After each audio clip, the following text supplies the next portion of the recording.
When the business of the House was suspended, we were at resolutions. Are there any further resolutions? The chair recognizes the honorable member for Tall Pines.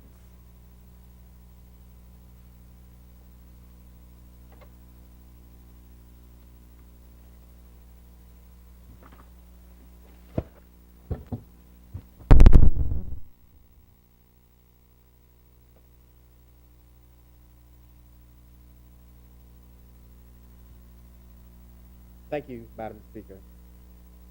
Madam Speaker, I rise to move the following resolution recognizing that obesity is a global public health challenge with nearly 2.8 million deaths per year. Yet the policy response globally has been limited, and further recognizing the fact that the health sector competes against fast food corporations has been nil.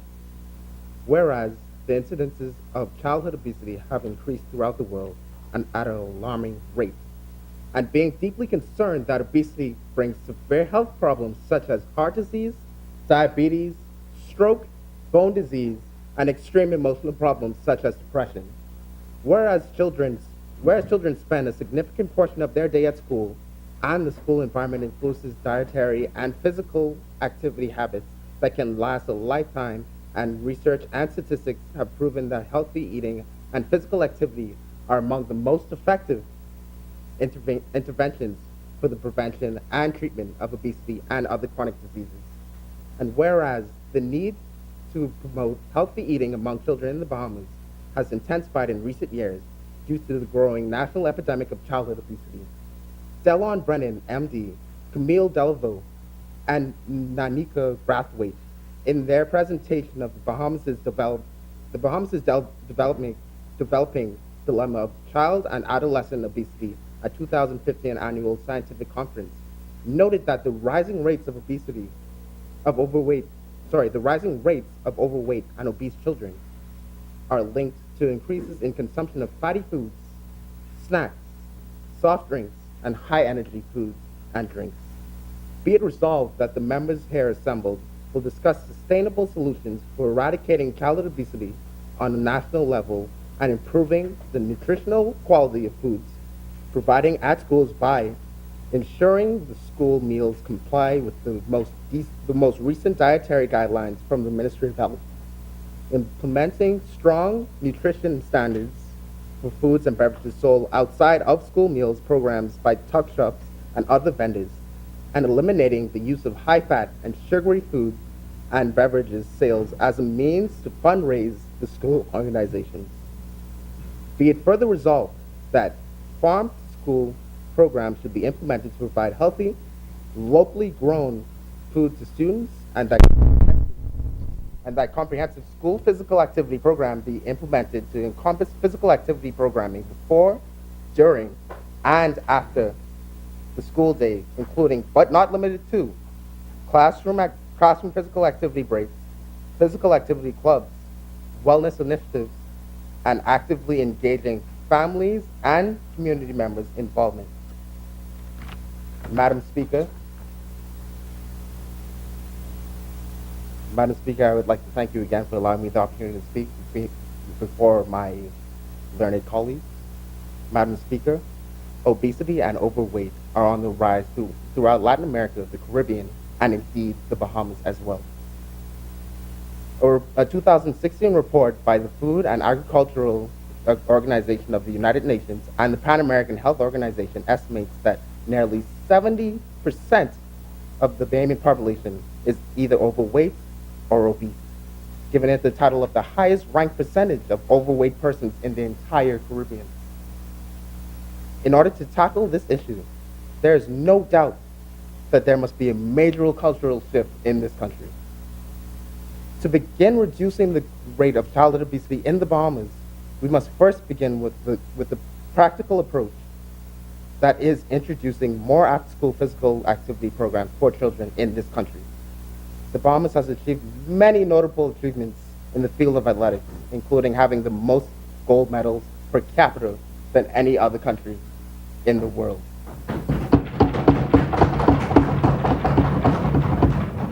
the Bahamas has a plethora of able-bodied athletes who can actually go ahead and host these events. And while they host these events, they will simultaneously be implementing the change that offers a healthier lifestyle for young individuals while they supplement their revenue. Furthermore, the layout of Bahamian cities must be redesigned to limit the use of motor vehicles and create the environment conducive to the increased traversing of pedestrians. Lastly, efforts must be made to make healthy foods more accessible to lower-income families. Madam Speaker, I believe that the implementation of government-subsidized after-school physical activity programs would be essential in lowering the rate of childhood obesity in the Bahamas.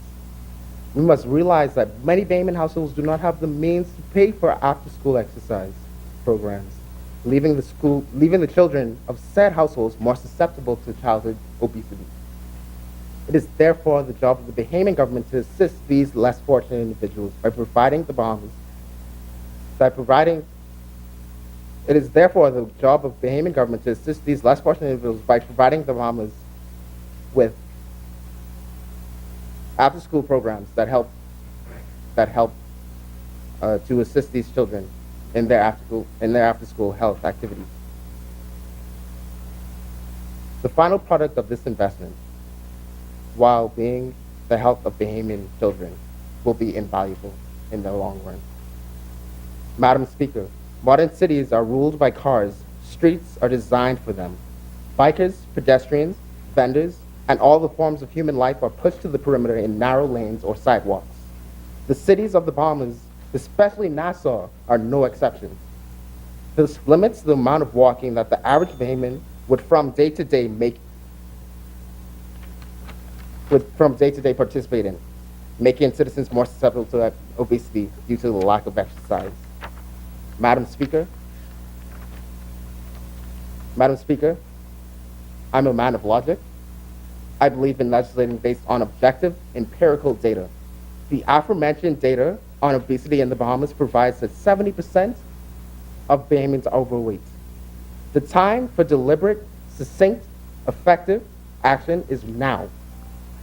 I would like to thank that my fellow honorary representatives for lending me their ears, and I would also like to indeed thank you, Madam Speaker.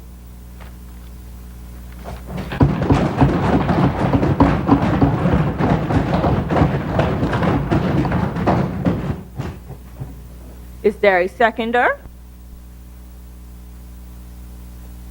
The chair recognizes the honorable member for Central and South Eleuthera. Thank you, Madam Speaker. Madam Speaker, I rise to second the motion. Do you see what I see? Do you hear what I hear? Just look in the Tribune every Thursday. We have become a disease-stricken nation, leaving behind grieving loved ones, cherished memories, and exorbitant bills. I hear the cries of children who have lost their parents. Persons are now depressed due to the doctor's diagnosis of obesity, cancer, heart disease, or diabetes. Death sentence or not, my question is, what is really going on? Madam Speaker, the Bahamian culture is rich with festivals and traditions which are all mainly centered around food. Think about it.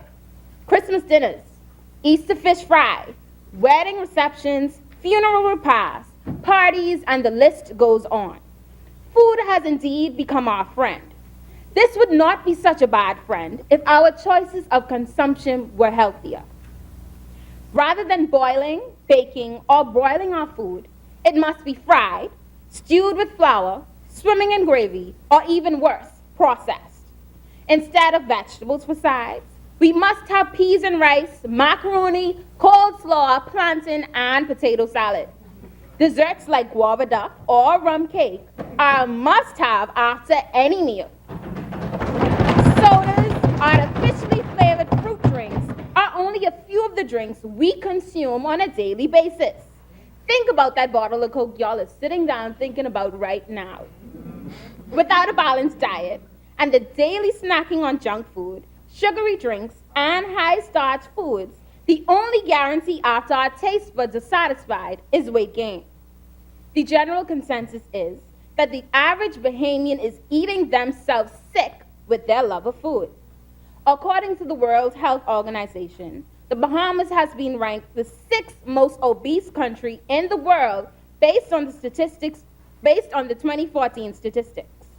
Statistics also show that 73% of the Bahamian adults do not get adequate physical activity. Our children are only following the example we adults set. This lack of exercise combined with obesity are just two of the factors that contribute to diabetes. In 2012, the Tribune reported that diabetes is now considered a national epidemic and is the fifth cause of death in all age groups. We know that lifestyle is one of the leading causes of diabetes, but there's also the genetic predisposition. In the Bahamas, we have a very high genetic predisposition, so you combine that with the poor lifestyle, and it's like a time bomb. Madam Speaker, as this bomb continues to tick, we must ask ourselves the question, is the cost of healthy food a factor? My answer is a resounding yes. If we consider the busy lifestyle, the low wages, the many children, and the cost of living, the fast food restaurant gives us a quick and low budget options, of course at our expense later. In my opinion, the average Bahamian child is eating themselves sick, not by choice, but by a new cultural trend. This cultural trend implies that I must have steamed sausage and grits with a Coke soda for breakfast, followed by a chicken snack with ketchup and mayonnaise for lunch, and some big-named fast food for dinner. Madam Speaker, this does not include the snacks that we eat in between our meals. Not only is this expensive, totaling approximately $7,300 per child per annum, but it is also a strain on the family's emotional well-being. Another cultural trend gives the impression that our children would rather sit and play 2K18 all day and night and only get up to get a quick meal in order to spend more hours in front of that 50-inch flat-screen TV. Where is the exercise in our daily summer routine, Madam Speaker? Our children spend at least 8 hours a day in school. The school schedule is set up in such a way that students get at least 1 hour of physical activity a week. But is this enough, Madam Speaker, to mitigate child obesity in our country? I think not. Rather, what we need to do is start a campaign centered around educating not only the child, but also the parents and country at large on the dangers and risks associated with the potential diseases, namely diabetes, hypertension, cancer, and heart disease, which are all directly linked to obesity. Madam Speaker, we often say that our children are our future. To have a healthy, thriving future, we must first acknowledge that the Bahamian diet must be reconstructed. Thank you, Madam Speaker.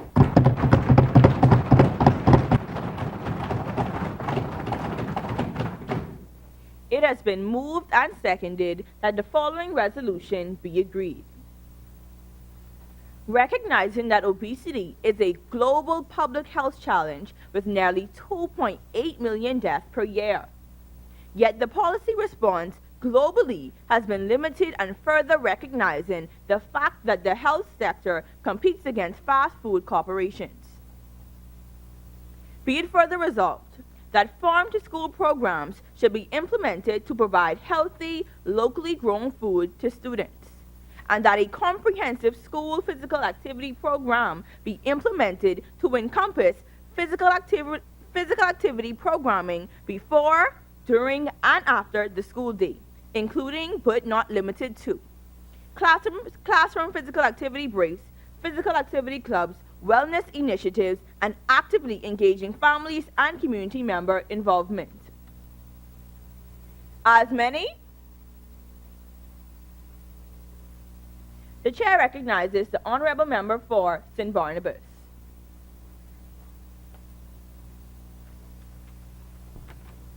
Thank you, Madam Speaker. Madam Speaker, I applaud the convening of this youth parliament. The opportunity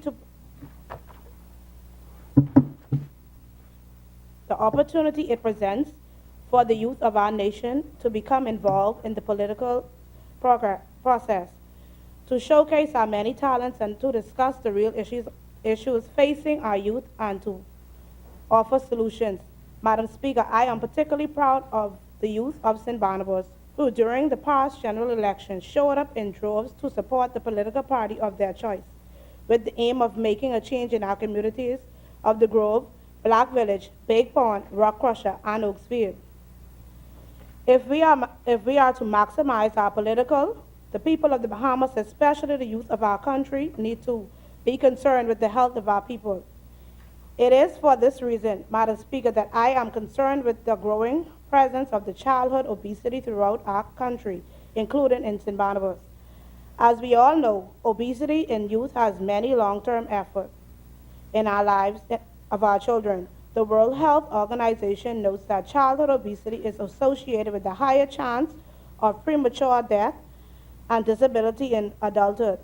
Such children are more likely to carry obesity into adulthood when cardiovascular disease, diabetes, osteoarthritis, and some cancers such as breast and colon cancer become evident. According to the World Health Organization, obesity causes at least 2.6 million people to die each year. But in addition to the health Honorable issues, members. there are also social concerns associated with childhood obesity. According to the Center of Disease Control, the CDC, in the United States, children with obesity are bullied and teased more than the other children and more likely to suffer from social isolation, depression, or low self-esteem. Additionally, there is some evidence that obese children miss more days of school either to avoid bullying or because of illness. And missed school days make it harder for children to keep up academically. Yes, Madam Speaker, childhood obesity isn't simply a matter of child having a health appetite, but it can have real-world consequences, not only during the youth, but also as our children mature into adulthood. The social and the economic impact of this condition is undeniable. While we have no control over our genetics, we can control our diet and activity levels. And if we are to effectively address this growing problem, there is a role for everyone, not just the obese child, but the family and the wider community, including our schools and community organizations, to combat the growing threat that childhood obesity poses for the productive future of our youth. We must all work to foster better food choices. There simply is no reason for a toddler to be drinking a whole bottle of highly sweetened drinks 2 or 3 times a day, every day. There are really no excuse. And since children don't work, the money for these beverages came from their parents or guardian, or indeed may even be brought by them. Parents, guardians, for the sake of our children and their future, please exercise judgment in what we buy for children to eat. Just because that's what they want doesn't mean they should have. Isn't that what being a parent is all about, making decisions on behalf of our children until they are grown enough to make their decisions on their own? But beyond our food choices, we must also encourage greater physical activities. Far too many parents permit their children. Madam Speaker, I know the struggle of being overweight, and I am inclined to say that it's all genetic in my case. But in truth, I also know that it is more to it. And as I get older, I also appreciate how difficult it is to control my weight. It's a daily effort. It is with the expression that passionately wish to ensure that we as a community address the rise of our childhood obesity as early as possible to avoid the health and the social impact it may have on our youth and our future. So, Madam Speaker, I accept the challenge to play a part in growing up our healthier Bahamians, joining with other youth in St. Barnabas to educate them and their families on the importance of healthy diet and working to have more of our youth participate in physical activities. Madam Speaker, on behalf of the youth of St. Barnabas, I thank you for allowing me to make this contribution on an issue with which I truly concern. Thank you, Madam Speaker.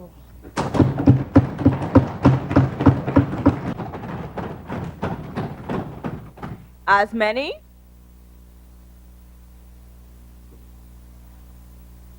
The chair recognizes the honorable member for Elizabeth Estates.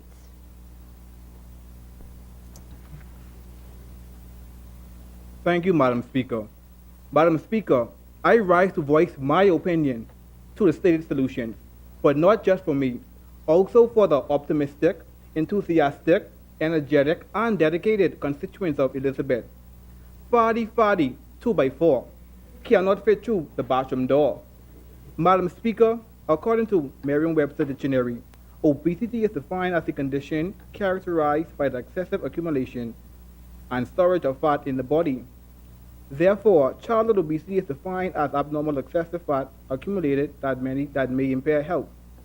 Madam Speaker, according to the Tribune statistics, nearly 10% of the Bahamas is overweight. In the Caribbean region, the Bahamas has ranked the highest of 69%. Madam Speaker, look me in the eye and answer me. Why is it that obesity isn't eradicated? Or when all is caused?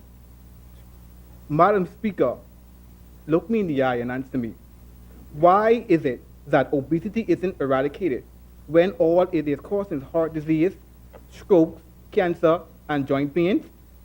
Madam Speaker, research has it that added sugar is linked to various diseases. What if the entire Bahamas get obese? Hospitals will then become overcrowded, lives will be at stake. Madam Speaker, is this the land of the living or the land of the dead?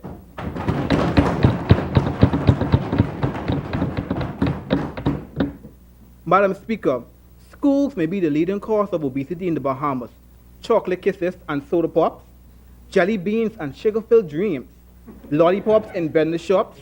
Madam Speaker, lunch and street vendors at our school must be stopped.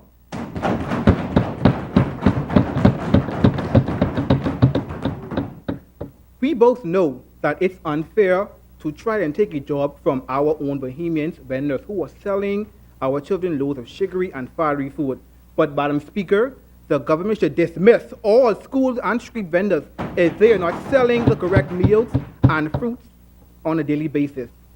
Madam Speaker, some say, how would the vendors earn money? And I say, how could we allow money to kill innocent children?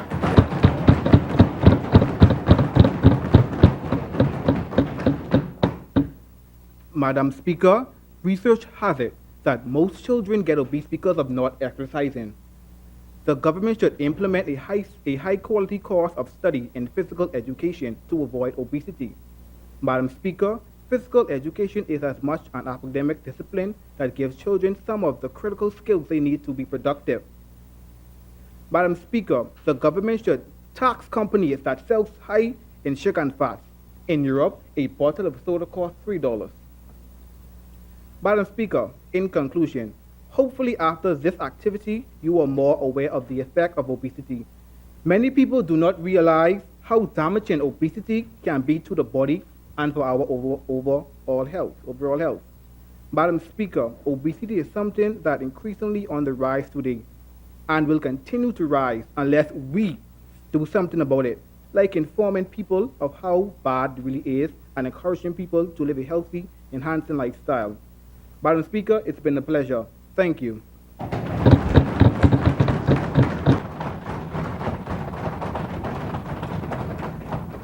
As many?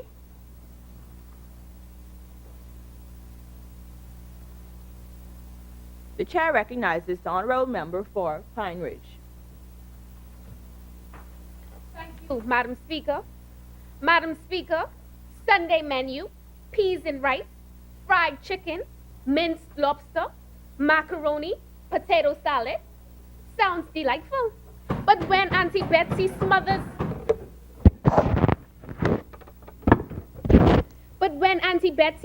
her rice in ham fat, salt beef, and Western oil, marinates her chicken in salt, black pepper, complete seasoning salt, garlic salt, Pour a half a gallon of oil in her lobster and bombards her potato salad with mayonnaise. What more to expect but a blocked coronary artery and elevated blood pressure? Father, please help us. And what is most depressing, the portions of Auntie Betsy's meal being served to her 5- and 6-year-old children. Madam Speaker, obesity can be defined as an accumulation and storage of fat in the body, according to the Merriam-Webster Dictionary.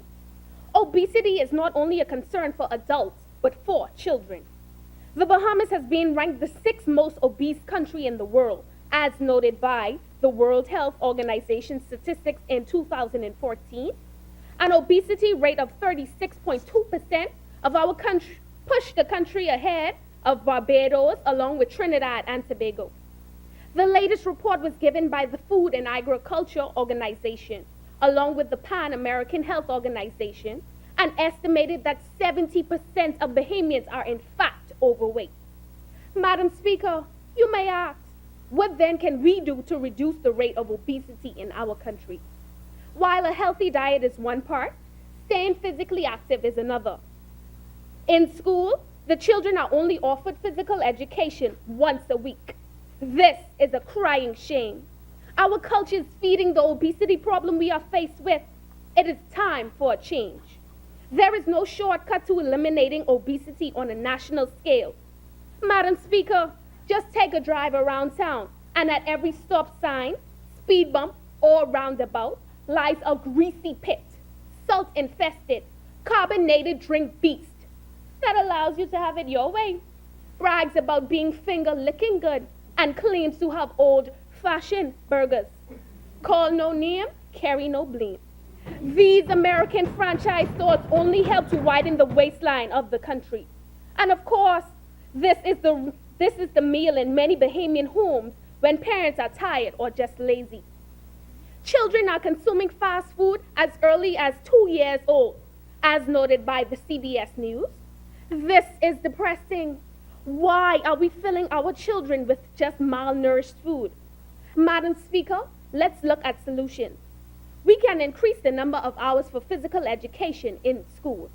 According to the Active Living Research Organization, once a child has lack of physical education in school, it affects their learning experiences. But why stop there? Let's increase the diversity in exercising and make it fun so more children will want to exercise instead of complaining about it.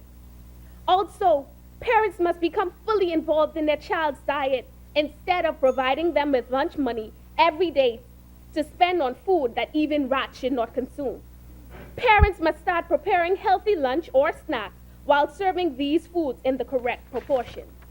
Madam Speaker, conclusively, as I would have stated earlier, there is no shortcut to eliminating obesity on a national scale. However, the journey begins with the first step. My Bahamian people, it is time to wake up. Too long have we slept at the feet of obesity. If we follow these solutions, then I don't see why we cannot become a healthy nation as we once were. Madam Speaker, I rest my case.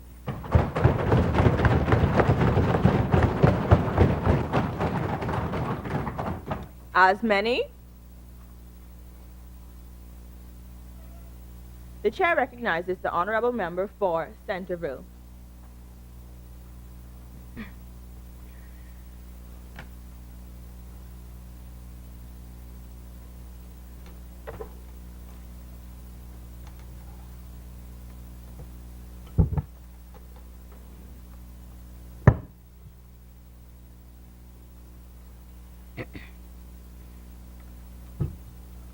Thank you, Madam Speaker. It is indeed a pleasure to rise once again on behalf of the great constituents of Centerville. Madam Speaker, 5 pieces of chicken, macaroni and cheese, roast beef, pork chop, rice, and black-eyed peas, stew, conch, crab, conch, and conch salad too, potato salad, coleslaw, just to name a few. Those are the lyrics written by Bahamian entertainer Eddie Minus, who gave us a harsh, true tale of a basic Bahamian diet. Even as I spoke those lyrics, It made my mouth water as I just missed lunch. We are all familiar with experiencing the big Sunday dinner spread laid out by mama that would bring on your afternoon nap. Like former Senator Rodney Munker stated, we had 2 pieces of meat.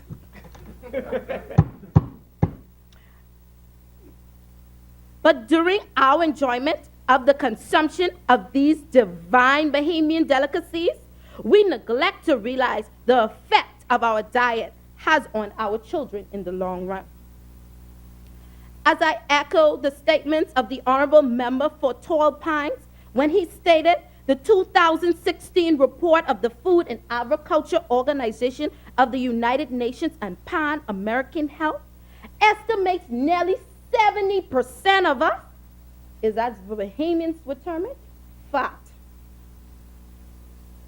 Madam Speaker, the reality is that we know the Bahamian diet is one of the world's most unhealthiest, and yet knowing this, how can we continue to go on in this fashion? We want to do better, but yet, whenever we drive by the local bamboo shack, we often use the famous excuse, everyone deserves a cheat date, or this one Thai snack ain't gonna hurt me. Then we enter the drive-through line and pick up a kid's meal for our children and younger siblings. This is the reason why our children has been inflicted with excessive weight gain, diabetes, and hypertension. What then can we do to curb the rising epidemic in today's youth? Madam Speaker, today you will hear many of these honorable members come up with ideas of healthier options for meals served by schools and lunch vendors, or possible implication of more rigorous physical education programs. These are all lofty ideas. However, I would much rather take a direct approach. We have to dig it up at its root, Madam Speaker. Madam Speaker, the best way to curb childhood obesity in this nation is to put stipulations on the parents that will require them to follow in order for their child to attend any government school in the Commonwealth of the Bahamas. All parents must have their children attend a health physical by a medical physician at the beginning of every school year. A child will not, and I repeat, will not be registered without producing a letter from the doctor. As I echo the Honorable Member for Elizabeth, too, many may stand and disagree with me, but we must eliminate and eradicate private lunch vendors from all government schools and install cafeterias that will serve approved healthy lunches by the Ministry of Education.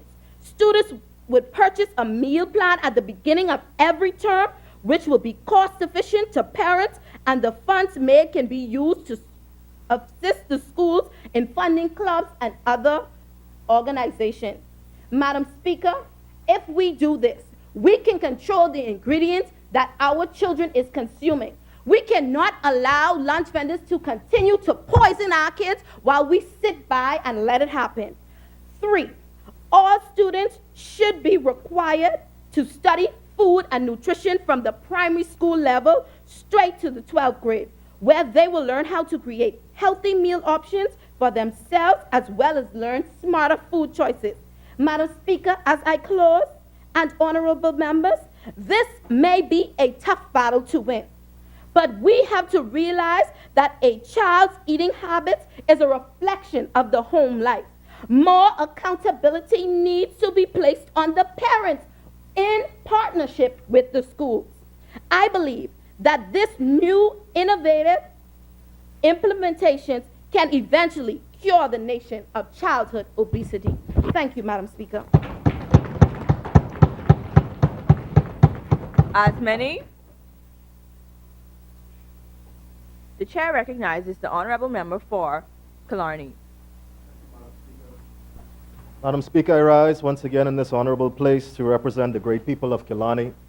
And Madam Speaker, if you would permit me, while I still have this medium, to congratulate our 4th Prime Minister of the Commonwealth of the Bahamas, and indeed the duly elected member for Killarney, the Honorable Dr. Hubert A. Minnis.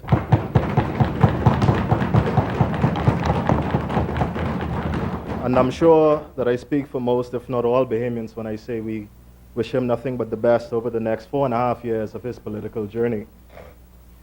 Madam Speaker, as I stand before you today, and I sought to button my coat just now, I noticed it was a bit difficult to do so, which means that this resolution is indeed a timely one. Perhaps I also stand to lose a few pounds or decrease my BMI as well. But, Madam Speaker, I am reminded of a few weeks ago when I entered into a barber shop, and it was morning time, school hours, and to see that barber shop become flooded with students who walked in there to purchase anything from lollipops, jungle juices, chips, candies, to stock up for breakfast and maybe their afternoon snack, we begin to understand exactly how important this resolution is. Madam Speaker, there was a wonderful contribution given by the Honorable Member for Central and South Eleuthera, and she outlined numerous deficiencies in our diet. Madam Speaker, there inevitably is an issue with supply and demand. We as honorable members can speak to the fact that we should cut out the school vendors, cut out all sources of unhealthy foods. But, Madam Speaker, I turn back to my barbershop story. The kids came in droves to that barbershop. So I think that we must do more as a country to ensure that we are properly educating our students. So whether the demand is there or not, they would be able to strongly and boldly say, no, I do not wish to partake in these unhealthy foods. Madam Speaker, I returned from university a few months ago, and as I drove down Carmichael Road, I was shocked to see almost every fast food franchise that's available perhaps in the United States now. And that may be a bit of a stretch, but you understand my point. And as I look to the gallery and I see the officials from PAHO, perhaps it would be interesting to conduct a study of that Carmichael neighborhood in about 5 to 10 years from now to see just how these fast food franchises have affected the people of that community. Madam Speaker, as I sat and listened to the contributions of the members before me, I was simply burning with one simple question as to how long? How long, Madam Speaker, must our friends, families, colleagues, and loved ones succumb to complications related to diseases that are well within our realm of control? How long, Madam Speaker, must we ignore the seriousness of obesity-related diseases and the rising cases of diagnosis? Madam Speaker, will we continue to poison ourselves and kill ourselves prematurely by doing things we know we not ought do? Madam Speaker, it is unwise for anyone in this room to think that obesity does not affect them just because you may be skinnier than me. But Madam Speaker, this affects everybody. Education and our healthcare services take up the lion's share of our budget each and every year. Madam Speaker, increased expenditures because we have to deal with the effects of obesity-related diseases inevitably may mean increased taxes for each and every one of us, increased insurance premiums, increased NIB contributions, among other direct and indirect expenses. Madam Speaker, more must be done in terms of education, as I alluded to previously. We must ensure, and Centerville touched on it a bit as well, we must ensure that every student is made aware of exactly how eating unhealthy will affect them in the future. Madam Speaker, I am of the belief that increased subsidies to farm projects in our high schools must be implemented. But Madam Speaker, most of all, the cost of living healthy in our country is far too high. I stand here, Madam Speaker, to represent the wonderful people of Killarney, and I have to keep it real. The constituents in my area perhaps can afford to live healthy. They are not denied access because of the resources that they may have. But Madam Speaker, what about other constituents, other constituencies in the Bahamas rather? What about a Bain and Grandstown or in the previous session, what about Freetown's constituents, Madam Speaker, who may not have the resources to live a healthy life? Madam Speaker, should these persons die due to a lack of education and resources? Or should we, as policymakers, now act? In all honesty, like I said, there's a wide cross-section of citizens, and we must do more to ensure that everyone has access to healthy living and not allow them to fall by the wayside. Madam Speaker, I'm sure that all of us will no doubt one day become the duly elected representatives for our respective constituencies. And there were a lot of statistics presented by the members before me, but I will not belabor them any longer. But there was one that stood out to me.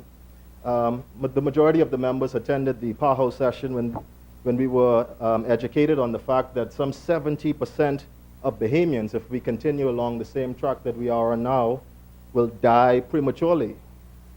Madam Speaker, that's 70% of this room, 70% of this island, and 70% of our country that possibly won't get the opportunity to enjoy their lives to the fullest.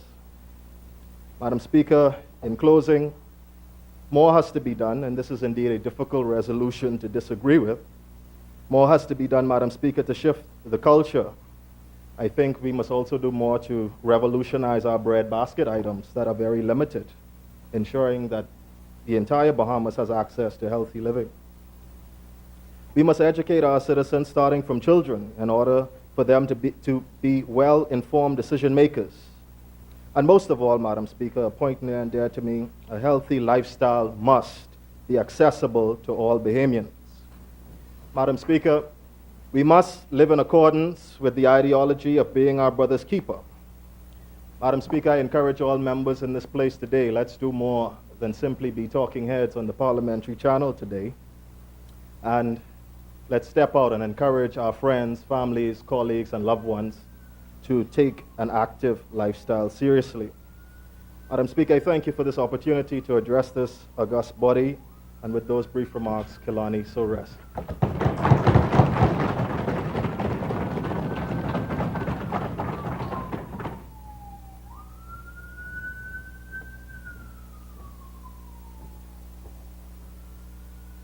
As many. The chair recognizes the honorable member for Bimini. Thank you, Madam Speaker. Madam Speaker, once again, I would like to thank my constituency for permitting me this great honor of representing them. Obesity is plaguing our nation. The Bahamas is ranked 6th most obese country in the world, one of the smallest countries in the world, Madam Speaker. I agree that we must implement strong nutrition standards for foods and beverages around school campuses. I also agree that physical activity programming needs to be included before and after the school day. We as Bahamians love salt and sugar, Madam Speaker. We complain about the things that we have little to no control over, whereas obesity is looking us in the face and laughing because we refuse to acknowledge that there is a problem with obesity. Obesity in children is a major concern for our nation, for they are the future. Parents, schools, healthcare officials, all of us can play a role in a healthier Bahamas. Obesity can lead to diabetes, heart disease, and even premature death. Our country is not going down the right health path, and we must implement ways to increase our life expectancy rate. If our diet is full of saturated fats, added sugars, and starch, and we continue to drive everywhere or sit down all day, how will we live to see the age of our grandparents? We are careless, Madam Speaker, in the way that we treat our bodies and that of our future Bahamas. Our diet contains the wrong serving sizes, in which we have most of what we like and the least of what we should have the most of. This is how we as a nation are raising our children. We are feeding them the habits that are detrimental to life. Feeding a child unhealthy foods every day is like giving them a gun and saying, "Don't shoot." We look at our obese children and say, "He's so adorable, you Rosie, eh?" And never look at the effects of the future. cereal commercials, fast food commercials, are all directed at our children, Madam Speaker. Our children's minds are being poisoned by television and radio. When we as the government should encourage our television stations to advertise places like Bamsey, where we can obtain local fruits. The eyes and ears are our children's best senses. Whatever appeals their eyes and ears is what they desire most. Madam Speaker, we feed our children all these unhealthy foods from baby, whereas we should be introduced to fruits and vegetables from bottles. I strongly believe if we limit the sale of junk food, we can soon have our country on the right path. We do not encourage our children to walk, Madam Speaker. And we have minimum physical education in our schools. Walking don't only keep weight down, but increase blood circulation and keep our mental state together. Madam Speaker, our children matter most because they are the future. If we teach them the right way, the wrong way will no longer be the norm. It is time consuming, but we can have a healthier Bahamas. Thank you. Madam Speaker. As many. The chair recognizes the honorable member for Ingleson. Thank you, Madam. Thank you, Madam Speaker, for recognizing me. Madam Speaker, she was merely 49 years old, full of life and potential, when she gave up a fight. A clinical nurse, and indeed a sweet soul, to whose fight I dedicate this contribution today. Those 410 pounds came along with chronic heart disease, chronic respiratory disorders, diabetes, and aggressive sleep apnea that took a toll on her body for many years. Madam Speaker, I beg the indulgence of the House as I memorialize my adopted mother, who lost her battle with obesity on January 24, 2016. It is again, however, my profound pleasure to rise before this august assembly on behalf of the resilient people of Angleton and impart my invaluable contribution to this resolution. And now to the business at hand. We should all be cognizant of the fact that our nation's most valuable resources are our youth, who are in essence the future drivers of this country. However, recent studies have shown, ma'am, that the overall health of our human capital has begun to diminish as life expectancy rates in the Bahamas fell for the first time in history, according to the PAHO officials in March of 2014. As I cringe at those stats outlined by the member of South Eleuthera, Madam Deputy, we are challenged here today to produce legitimate, logical, and reasonable methods of eradicating childhood obesity. The adoption of several policy initiatives must be taken if we want to preserve the health and well-being of our children. I further invite the government to create barriers to purchase by prohibiting the sale of sodas, high in fat and sugar food items on and within 10 feet of the school's campus, while prohibiting the sale of these items to school children by vendors, especially in the morning before schools. I agree with the member for Elizabeth, but I also suggest that failure to comply should result in fines, and eventually, if those fines aren't paid, imprisonment. Madam Deputy, but it cannot stop just there.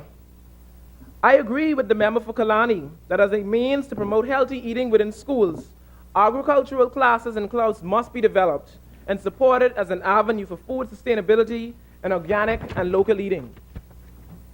These in-house agricultural programs will significantly decrease the amount of processed food items consumed at schools on a daily basis, while also fostering career paths in the agricultural sector. Madam Deputy, we already know that our young people are getting little to no exercise or physical action.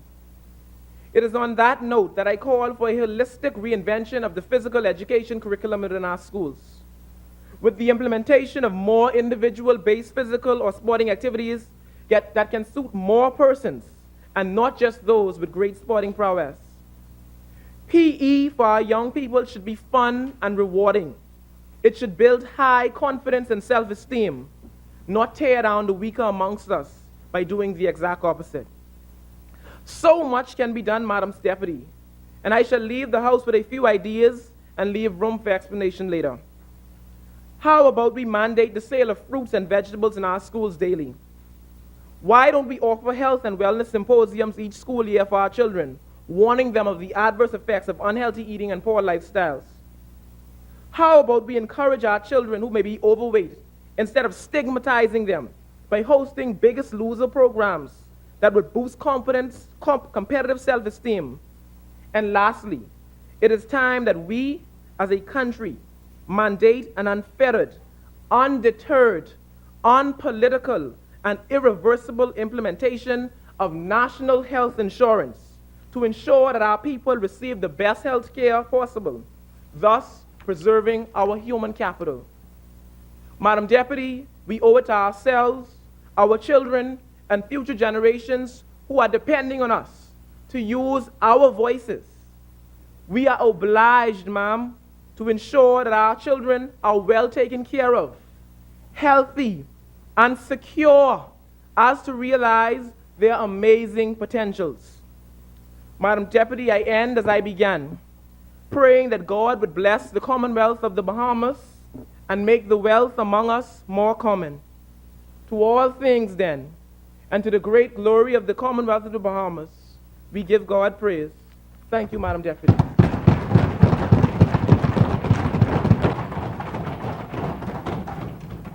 As many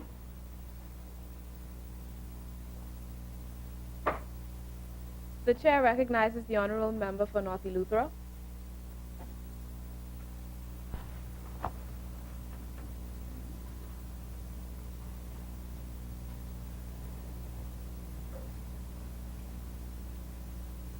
Madam Deputy, imagine that you have just sat through your Sunday morning worship service.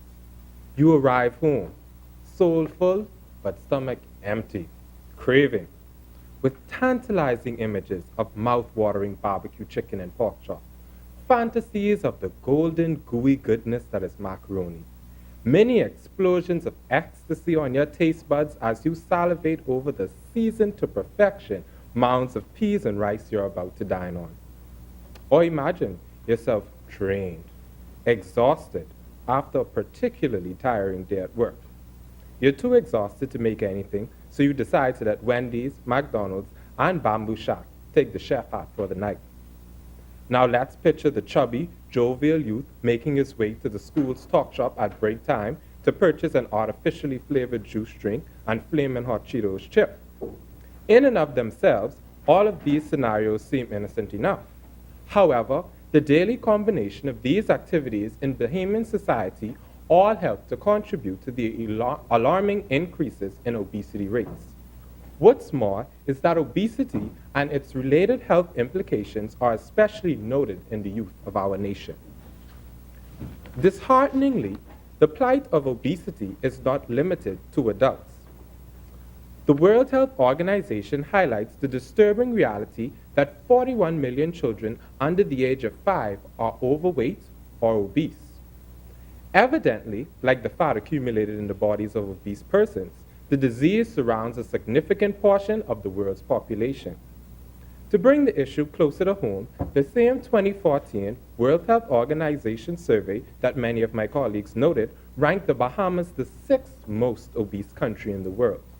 With an obesity rate of 36.2%, the Bahamas surpassed significantly larger, more populated countries such as the United States, who came in 9th on the list. This highlights the disturbing nature and severity of obesity in the Bahamas. Most disturbing, however, is the fact that obesity is preventable. While it is true that genetic predisposition does heighten the risk of obesity in youth, preemptive measures can be taken and policies can be implemented to curb the obesity epidemic so that we do not have side effects that read like lists of medication. Possible side effects of obesity may include heart disease and stroke, high blood pressure, diabetes, cancer, gallbladder disease and gallstones, osteoarthritis, gout and breathing problems, sleep apnea, and the list goes on. It is no wonder then that the Bahamas has citizens which are diagnosed and die annually with and from many of the aforementioned cardiovascular, hypertensive, and respiratory illnesses. A 2011 press release by the Bahamas Ministry of Health declares that 7 out of every 10 Bahamians are either overweight or obese. It goes on to mention the words of then Minister, now Prime Minister, Dr. the Honorable Hubert Minnis, who advised that this does not bode well for the future generations of Bahamians, who may suffer from chronic, non-communicable diseases, including diabetes, hypertension, strokes, and heart disease. In addition to obesity's physical health implications, it also poses mental health risks for those who suffer from it.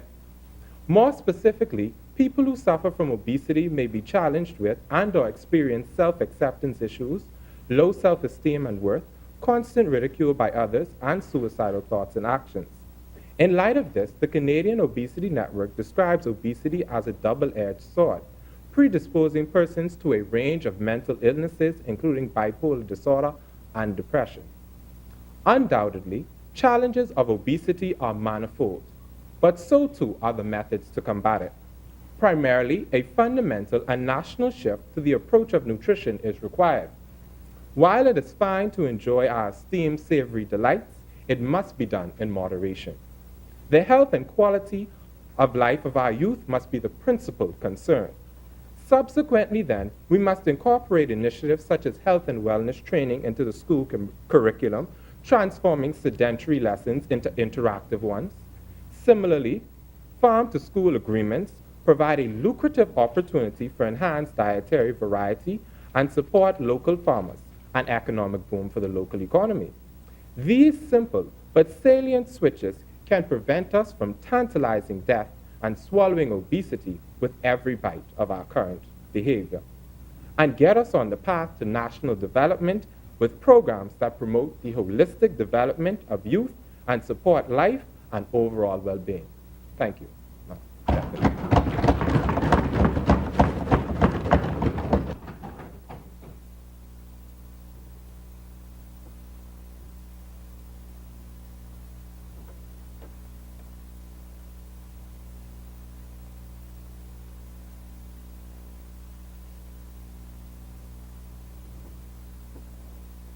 As many? The chair recognizes the honorable member for West Grand Bahama.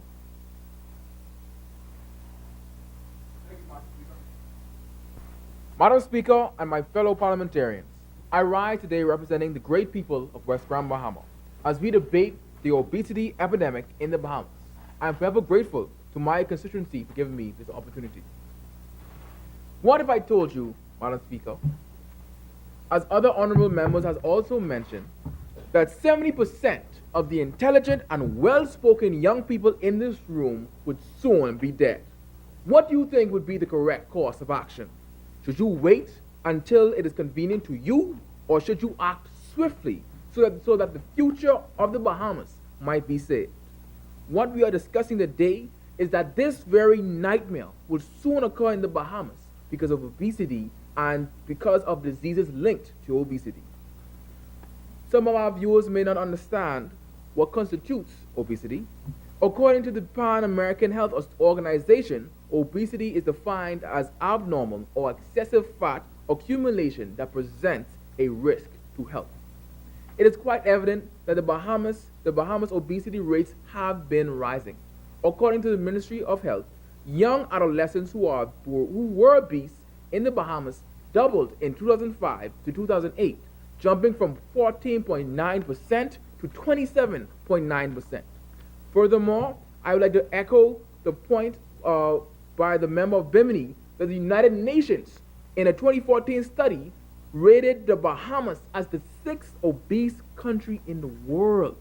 How did a small country of only little less than 400,000 people become that? In the Bahamas, 6 out of every 10 children are obese. There are many culprits of our nation's deteriorating health. As Bahamians, we love good food and an excess amount of it. Every meal that we eat is oversized and out of proportion, eating meals that could feed us for more than 3 days.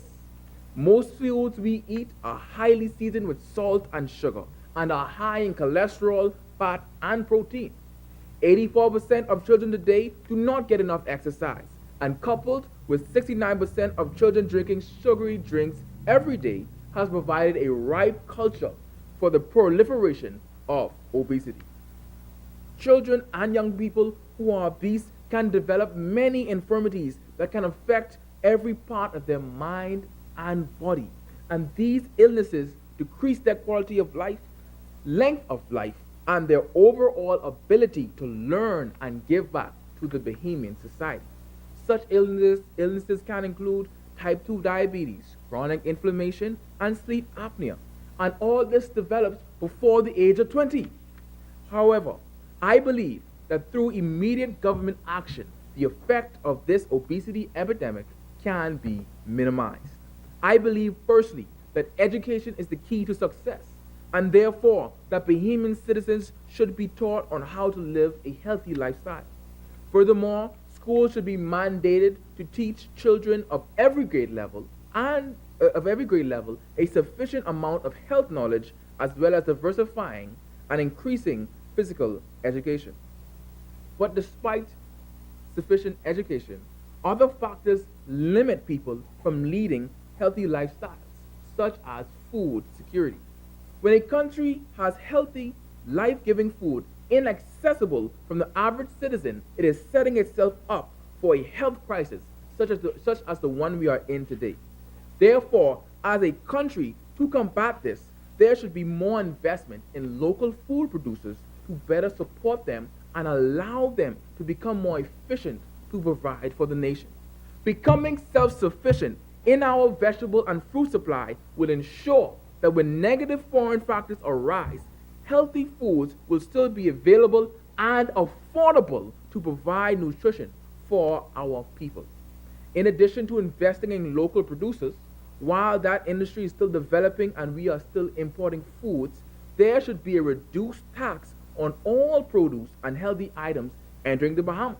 And while doing that, Madam Speaker, the government should seek to enforce high tariffs on foods that are contributing to our obesity epidemic. I am aware that, as my other colleagues may allude to, that the companies that sell such foods are powerful and are great lobbyists and may impose such tariffs. However, for the benefit of the Bahamian people, some middle ground should be found in order to bring about healthy change for our country. Therefore, Madam Speaker, the only way to a healthier Bahamas will be taking the crucial steps needed to reverse the Bahamian psyche from the unhealthy path it is on, invest in better food security, and also limit the influx of unhealthy foods into our stores. With these few words, I believe that obesity in the Bahamas should be viewed as an imminent threat to our society and should be combated with adequate health education, greater food security, and a defined national plan to increase the availability of healthy foods. Thank you, Madam Speaker.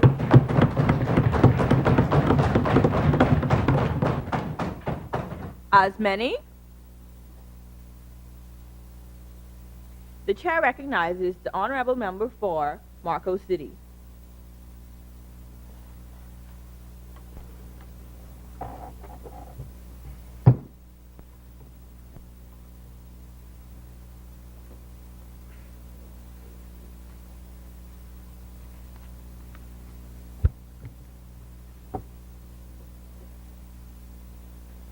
The aroma of Grammys or aunties, peas and rice, fried chicken, macaroni, coleslaw, potato salad, guava duff, and banana bread wafts in many of homes throughout the length and breadth of our country. The average Bahamian consumes an unhealthy diet that leads to many illnesses, namely obesity, cancer, heart disease, and diabetes. So, because of this, the cost of eating healthy must be seriously considered by all of us. Not many of us choose the option of baked, broiled, or boiled, but we choose to sit down with plates of food that resemble mountains of delicious yet harmful delicacies. Added to this, too much of our foods are drowned in salt, pepper, sugar, and butter, which lie on our tongues far more frequently than not. Convention of wisdom says, a healthy diet can be unhealthy for your wallet. Nevertheless, going healthy saves you in the long run. Researchers at Harvard School of Public Health look at 27 studies of dietary habits from 10 high-income countries. They compared the average prices of healthy diets containing fish, nuts, fruits, and vegetables against unhealthy diets with more processed food, meat, and refined grains. The findings show healthy foods cost an average of $1.50 a day more than a diet of junk food, which translates to an annual cost of $550 more per person. Despite this, many Bahamians' unwelcoming attitude to this information, a plethora of illnesses are far worse than an unhealthy wallet. Lead study expert of this research, Dariush Muzaffarian, said, yes, the cost of a healthy lifestyle would represent a real burden for many of us.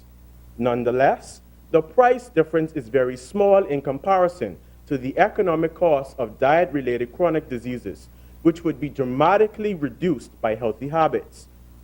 Madam Speaker, many Bahamians are eating themselves sick with their love for certain foods. Therefore, the cost of investing in a healthy diet is a prospect we must consider. According to the World Health Organization, nearly 3/4 of deaths in the Bahamas are caused by cancer, diabetes, obesity, and heart disease. In today's society, fast food restaurants such as Wendy's, KFC, and Burger King are becoming foodies' life support. While these may be their first choices, they are certainly not their best options. In a health article in the Tribune, licensed nutritionist and dietitian Shandira said it would take a cultural shift to tackle obesity in the Bahamas. Leading expert in diabetes research and treatment, Professor Errol Morrison says there is no such thing as a touch of diabetes. He urged that children and parents should be cautious and advise moderation in face of some sobering statistics, which point to the fact that 1 in 5 children carry an unhealthy weight, which puts the child at risk of developing cardiovascular diseases such as high cholesterol and high blood pressure. Being overweight is also associated with several types of cancers and musculoskeletal conditions. The obese child is also at a greater risk of bone and joint problems and sleep apnea, as well as social problems such as ostracization and bullying. Former First Lady of the United States of America, Michelle Obama considered obesity specifically in children such an important issue that she spent 7 years speaking to it. She made childhood obesity her platform by going around to schools, teaching and encouraging children to grow their own fruits, vegetables, and begin eating healthy. Coupled with exercise, this combination is guaranteed to add years to the lives of those who make it a habit to seek a more healthy existence. Train up a child in the way they should go, and when they are older, they will not depart from it. She gave pertinent information about how years and years of consuming unhealthy foods can result in mass amounts of serious and chronic illnesses, which can be extremely costly to treat in the future. By looking retrospectively at our grand and great-grandparents, it is evident that we need to return to the basics. Madam Speaker, it is of great importance that children of the Bahamas become producers of their own crops. As an aggregate, the task of refamiliarizing ourselves with native fruits and vegetables such as sapodilla, tamarind, soursop, guinep, cassava, and okra lie in all of our hands. Believe it or not, our body is like an orchestra. In order to get the best music, all sections must be functioning at optimum level. It is necessary that we replace the overstimulation of fatty, salty, and sugary foods, which offer no nutritional value, with foods which are full of proteins, fiber, antioxidants, vitamins, and minerals. We must adjust our eating habits not only for the sake of ourselves, but the sake of the generations beyond our existence. The longer we consciously ignore the sleeping giant in our country, the quicker our presence in this world will diminish. As the adage quotes, No man is an island entire of itself. Every man is a piece of the continent, a part of the main. Therefore, each and every Bahamian plays a part in removing the indelible health print that is attached to our country. As we try to combat health issues, it is not necessary for us to strike at the branches, but at the roots. We cannot allow this overwhelming scourge to waltz by. We must draw a line in the sand and not only bring awareness, but actions toward a healthier Bahamas. We shouldn't allow hunger to cloud our common sense. I therefore believe it is very important that the Bahamas joins the masses and reprocesses our educational priorities and moves towards a more holistic approach, not only by introducing the K-12 program to our schools within our archipelago, but ensuring that this program is strictly enforced and monitored by the Ministry of Health and Education. As Generation YES, this approach is committed to instilling health and wellness as long life values that include evidence-based physical education and physical activities policies that offer 21st century solutions to what is clearly a 21st century problem. Madam Speaker, by tracking and reporting body mass indices, conducting frequent health screenings, and maximizing recess opportunities, there will be a great progression within our land. Conclusively, it is time for us to break the covenant with the prevalent illnesses which cause premature death in the Bahamas. Our Bahamian way of life shouldn't be the ubiquitous cause of morbidity and a leading contributor to mortality in our small country, but it should be a way of life that is based on healthy life and wealth. Thank you, Madam Speaker.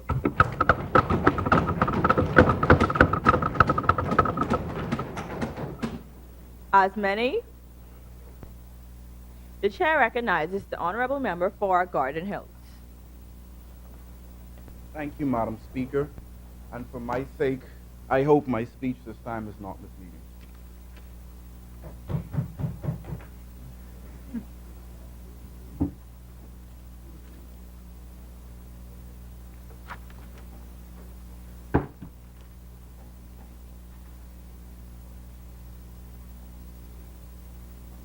A boy wakes up. He has hope.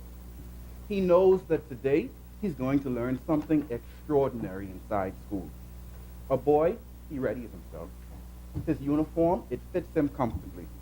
Madam Speaker, a boy knows that he's going to school and that he's going to have fun. However, Madam Speaker, there is something that a boy doesn't know. A boy doesn't know the malevolence of what he's going to learn. Madam Speaker, a boy doesn't know his shirt and his pants fit him so well because his shirt is a 3X and his pants is a 44-inch across the waist, Madam Speaker. But moreover, a boy doesn't know that he's fat, Madam Speaker. I use the word fat and not obese because I want my words to be taken to heart, just as they were when a boy heard them. In school, Madam Speaker, a boy was subjected to a continuous and vicious stream of verbal abuse. Tubby, hubba bubba, Pillsbury doughboy, fatty, and someone even got creative and coined the word fatback chicken snack. Every time someone laughed, it inspired others to ridicule a boy. Ridiculement of a boy soon became the #1 competitive sport inside that primary school. An article published in 2006 in the Pediatric Journal states that victims of bullying have a significantly higher chance of developing psychosocial problems. And Madam Speaker, a boy was not excluded from the latter group, and he effectively withdrew from the world. He found solace in his academic performance, but it wasn't enough to stop the emotional hemorrhaging, Madam Speaker. He created an imaginary friend to cope with everything. Now, Madam Speaker and honorable members, some may think that this is a bit extreme. However, I ask all of you, what would you do if you felt unloved and the entire world derived pleasure from your suffering? Moreover, Madam Speaker, a boy didn't simply outgrow this phase. By the time he had hit junior high, his perception of self had completely been altered by bullying. He stood 5'8" at 298 pounds, Madam Speaker, A boy saw no reason to lose weight at this point, because when you fall so deep into the hole, light doesn't reach you, Madam Speaker. His grades consequently fell from heaven. His 3.98 evaporated to a 0.09. He entered and fought for toxic relationships because he knew that if he let them go, there may be a chance that no one else would ever pay him the same attention again, Madam Speaker. He endured debilitating asthma, throat-scraping acid reflux, and shattering back pains. A boy was lucky not to be a part of the 2.8 million deaths per year due to obesity. On the other hand, Madam Speaker, obesity is only natural when one resides in an obesogenic environment. As of 2011, CARICOM states spend a combined $4.25 billion on imported foods. Furthermore, 20% of men and 50% of women in CARICOM states are overweight, with 70% of Bahamians being overweight, a consequence which the FAO asserts to be directly related to the overconsumption of imported processed foods, which I may add accounted for 1.82 billion of the 4.25 billion, Madam Speaker. Even the strongest swimmers cannot swim against the tide. Madam Speaker, imagine a child who doesn't know how to swim yet. Imagine a boy. Nevertheless, Madam Speaker, after 21 years, a boy died. After 21 years of verbal assault, insecurities, and low self-esteem, a boy took his last breath. But when a boy died, Madam Speaker, a man was born. However, all of this suffering should not be necessary. Not everyone can come back from the hell of obesity, Madam Speaker. Obesity is not an issue. It is a plague, and its victims are effectively ostracized and discriminated against like Jews in Nazi Germany. Madam Speaker, along with the policies proposed by my honorable members in the resolution, I also propose that we address the current issue, Madam Speaker, that we exterminate bullying at the root.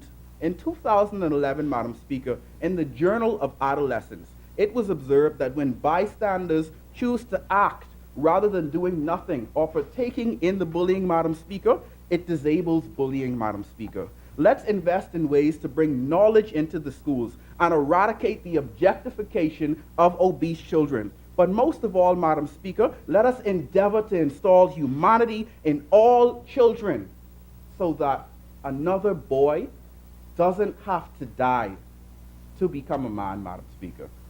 Thank you.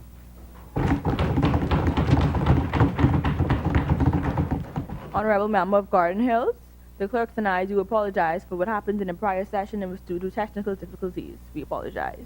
As many, the chair recognizes the Honorable Member for Central Grand Bahama.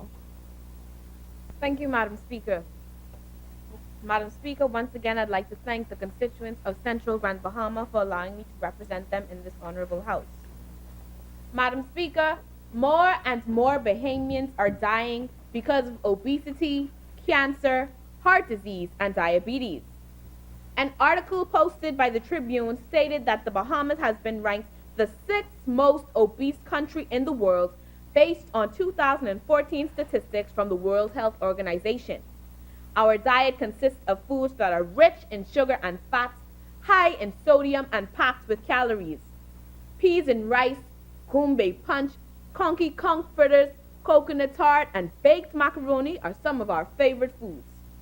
1 can of coconut milk, an ingredient in peas and rice, contains 230 calories and 21 grams of saturated fat. With all the other ingredients used to make this Bahamian delicacy, I guarantee you that the calorie count more than triples per serving.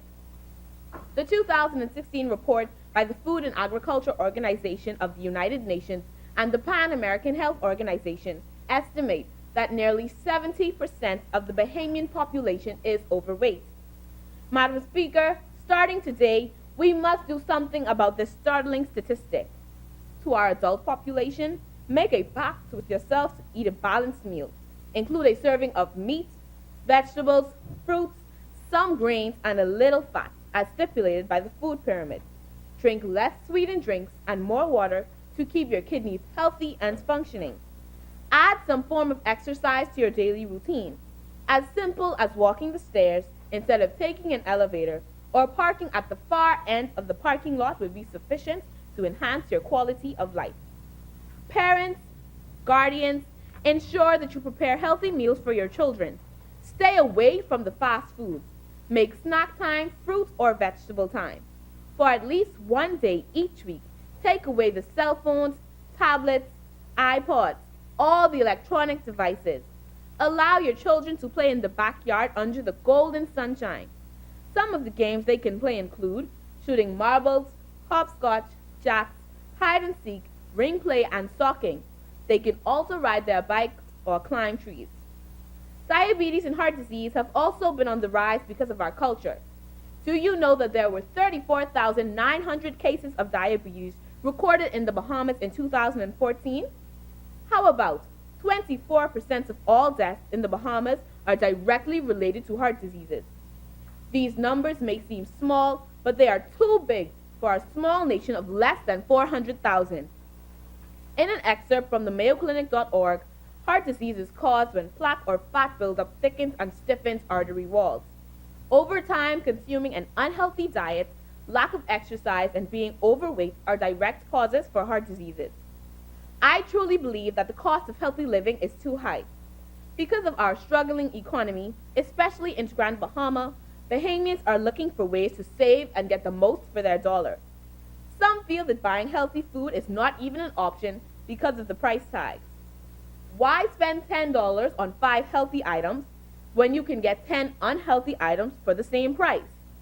In a study conducted by Harvard University, it was discovered that eating a healthy diet versus an unhealthy one costs about $1.50 more per day. This may not sound like much, but it works out to more than $2,000 per year for an average family of 4.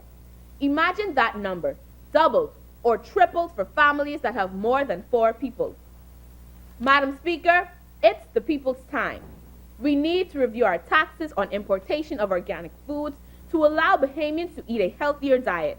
We must encourage our people to return to backyard gardening. If we can pick one item from our yard and use it to prepare a meal, that would be a start in the right direction. Good health cannot be taken for granted. Our country's wealth relies heavily on the health of our people. Central Grand Bahama and I agree that we are eating ourselves sick and that we must do something about it. Obesity, heart diseases, diabetes, and other illnesses can all be avoided if we eat healthier and exercise. Then and only then will we be a happy and healthy Bahamas for my generation and generations after me. Thank you, Madam Speaker. As many, the chair recognizes the honorable member for East Grand Bahama.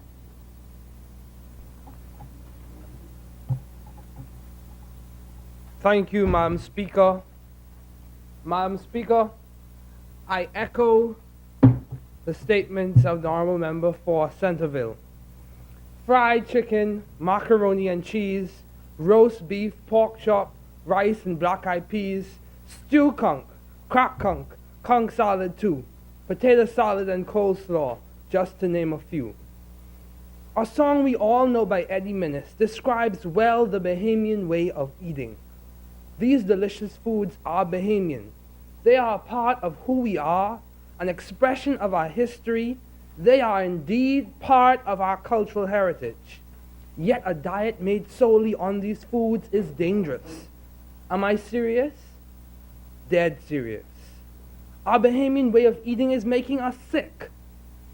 Madam Speaker, honorable ladies and gentlemen of the House, my fellow Bahamians, good afternoon. Madam Speaker, I find it indeed a privilege to speak in this honorable House on behalf of the wonderful and concerned constituents of East Grand Bahama. I humbly thank them for this opportunity to sit in this honorable House, and I vow to uphold the decorum of this House without blemish.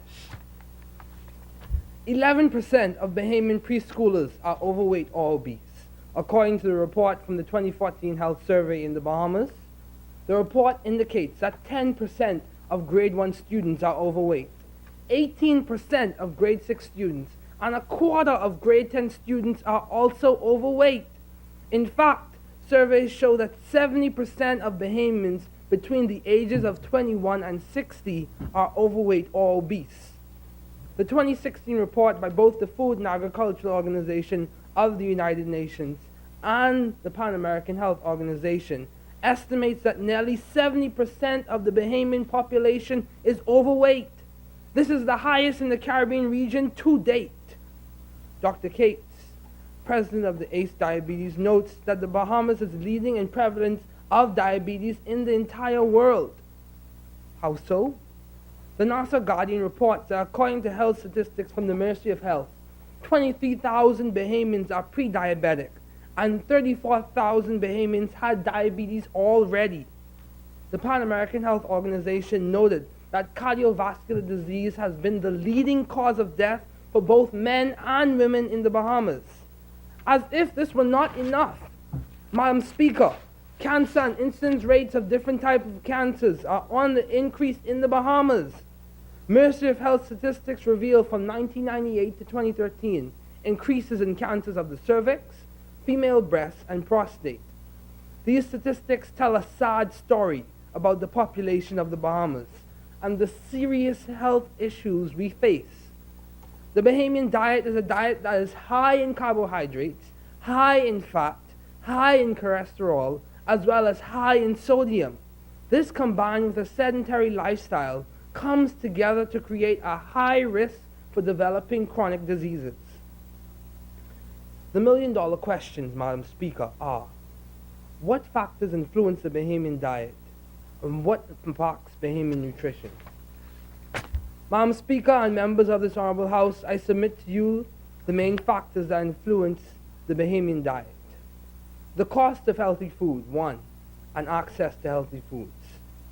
Putting food on the Bahamian table in our current economy is a challenge for many families, much less healthy foods. Healthy foods are often the more expensive purchases on a low or fixed income. Madam Speaker, consider the cost of broccoli, grapes, and oranges, or even a nice, refreshing watermelon.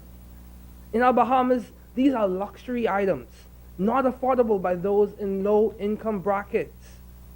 The World Health Organization notes that nutrition of low-income households are usually energy-dense diets, characterized by high levels of refined sugars, salt, other additives, and increased saturated fat intake. Access is very important. Being able to get healthy food is important, Madam Speaker. According to the Grocery Gap, who has access to healthy food and why it matters, the research suggested that access to healthy food corresponds with a good diet and lower risks for obesity and other diet-related chronic diseases. Access to healthy food includes the cost and quality of healthy food and transportation options. Accessing healthy food is a challenge for many low-income marginalized families. Poverty, ladies and gentlemen, poverty, Madam Speaker, prevents access. The report, Access to Healthy Food, noted that health food access has been recognized by national agencies and associations, including the Center for Disease Control and Prevention, the CDC, the Institute of Medicine, and the American Heart Association, as a necessary strategy to reduce obesity and improve the public's health. While not the sole solution to the complexities of the obesity epidemic, access to nutritious foods and affordable food is an important factor, enabling community residents to make easy, healthy choices about their diets. The next factor is lifestyle. Lifestyle impacts health outcomes because repeated behaviors, which are habits, can be risk factors for disease. Number 3, socio-cultural factors influencing our diet. Socio-cultural refers to our social environments and our cultural background. Madam Speaker, we love food. We celebrate with food. It expresses who we are. It crowns every event, and most of it is high in carbohydrates, high in fat, high in cholesterol, and high in sodium. When we say steam, we really mean fry it first, then steam it. For many of us, potato salad and corn are vegetables. We add mayonnaise to conch salad, an already high in cholesterol dish. We like our food seasoned to perfection and our portions generous. Madam Speaker, my fellow Bahamians, our discussion today is on diet and its impact on health outcomes. I find it necessary to speak to healthy eating patterns. A healthy eating pattern, according to the USDA, consists of a variety of vegetables, fruits, grains, fat-free and low-fat dairy, a variety of protein foods, including seafood, oils, and limit saturated fats and trans fats. A healthy eating pattern complements a healthy life. Although many foods that are Bahamian and are associated with our cultural heritage have high carbohydrate and high fat content, they must be enjoyed in moderation, within the boundaries and standards of a healthy eating pattern. According to the Bahamian Food Guide developed by the Ministry of Health in conjunction with the Ministries of Education, Agriculture, and Department of Statistics, which is a goatskin drum divided into different food groups, we must choose a variety of food, limit the amount of fatty and greasy foods, drink lots of water, and choose fruits and vegetables daily, and make starchy vegetables, peas, and beans a part of your diet.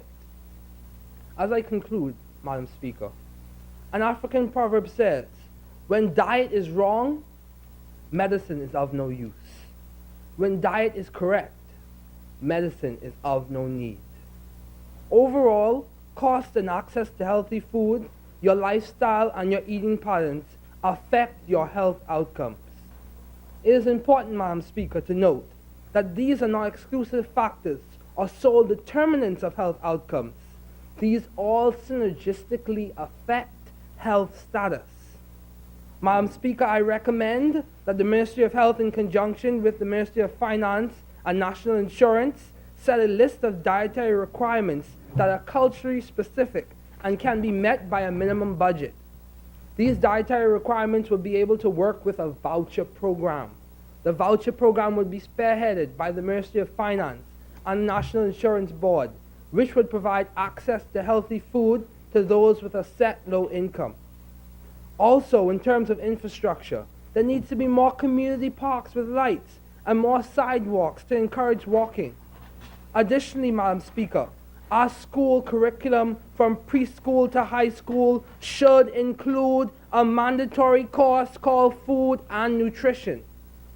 Madam Speaker, my fellow Bahamians, the health of a nation is the wealth of a nation. I want our nation to be healthy. Thank you, Madam Speaker.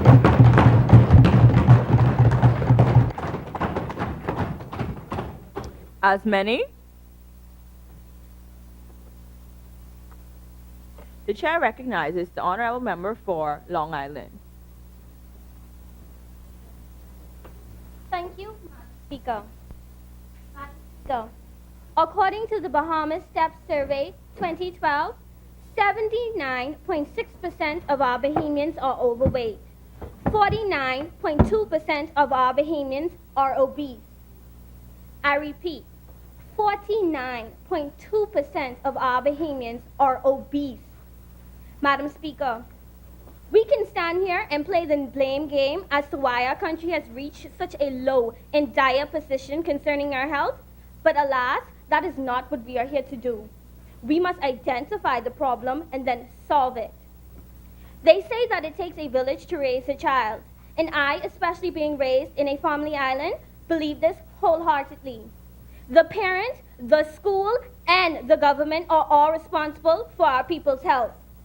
Madam Speaker, I propose that in primary schools, it must be mandated by policy that children, kindergarten to grade 6, must eat only fruits and water for their break. Some might speculate that this will be very difficult to implement, but I volunteer at a great institute called San Pedro International School, and junk food is strictly prohibited. Students are only allowed to eat fruit and water for snack time. It has become so natural and habitual to them that the first graders already find different ways to eat their fruit. The other day, 2 of them were eating a whole apple with a spoon. Madam Speaker, I am targeting the primary schools in my proposal because we have to start from the bottom. We have to take baby steps in this epidemic because yes, obesity and its effects has reached an epidemic point. If we train our younger children on what a healthy diet is by imposing only healthy choices on them, then we create a habit for them. They will more likely carry this with them into high school. It will become psychological. A recent study out of Brown University has concluded that routines and habits in children are unlikely to vary after the age of 9. Madam Speaker, nutrition courses are all fine, but as a very recent high school student, I can tell you that we really don't care what we read and what you preach. Show me by action. It must not be that serious if you are talking the talk but not walking the walk. Within school talk shops, sweet drinks must be restricted from sale. Junk food must be substituted for healthier counterparts. For example, baked potato chips instead of fried potato chips. In addition, any vendor cooking and selling fried and oily foods must be prohibited from selling on school grounds and immediately around the school's perimeter. Madam Speaker, we must adhere to our already instituted guidelines, such as the Ministry of Education's compulsory standards for healthy lunch meals in Bahamian schools, which highlights the importance of a healthy and balanced diet for vendors specifically. We must enlist lawful consequences if need be to enforce that no unhealthy food be sold within or around school boundaries. If you would indulge me, Madam Speaker, as I ask, parents, would you be able to witness your child having to insert a needle every day to live? Children, would you be able to witness mommy or daddy in the hospital with heart complications or an amputated foot? Schools, would you be able to witness students becoming sick and developing low self-esteem? Government, would you be able to witness your people dying painfully years before their time? Maybe you would, because of that extra $5 for the fruit versus the chip. Because fast food is more convenient than standing at the stove. Because as a parent, you pay school fees so your child can have whatever they want to eat. Because sugar and junk food products make the most sales profit. Because instituting higher taxes on unhealthy products and materials will hinder your economy in some way. Well, when you eventually get sick with diabetes, when someone you love eventually dies at 46 because of high blood pressure, when you're 425 pounds and don't know why, do not go on your knees and ask God, why me? Look in the mirror and ask yourself, why didn't I protect myself better? Why didn't I feed my child what they needed and not what they wanted? Madam Speaker, we must substitute our convenience for our wellness. We must substitute our monies for our life. How much is your health and wellness worth? Madam Speaker.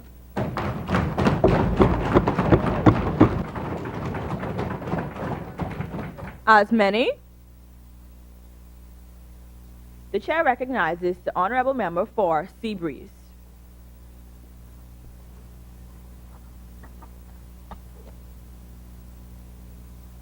Madam Speaker, I'd once like to thank the great constituency of Seabreeze for allowing me to be here in this house today, once more to represent their views.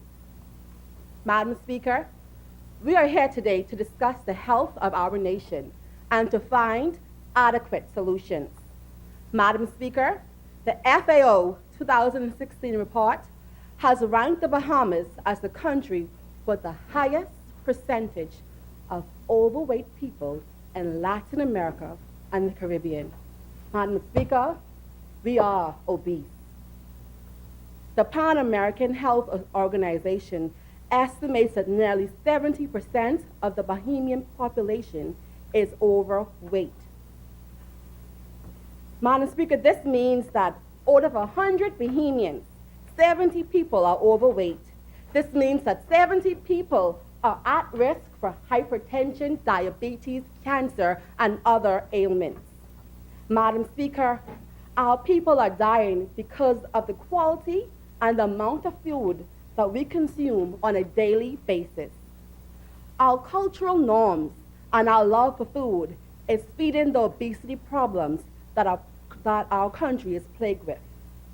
According to the FAO's regional representative, Eve Crowley, the alarming rates of overweight and obesity in Latin America and the Caribbean should act as a wake-up call to the governments in the region to introduce policies that will address all non-communicable diseases. Obesity is directly correlates to death in 14% of men and 20% of women. The issue in the Bahamas and around the world is that adult onset lifestyle diseases such as hypertension, diabetes, cholesterol, and heart disease are all plaguing not only adults, but our children. Our children are being diagnosed with type 2 diabetes and heart disease at the tender age of 9. Madam Speaker, if we continue along this current trend, it is highly unlikely that these children will live to see their 21st birthdays.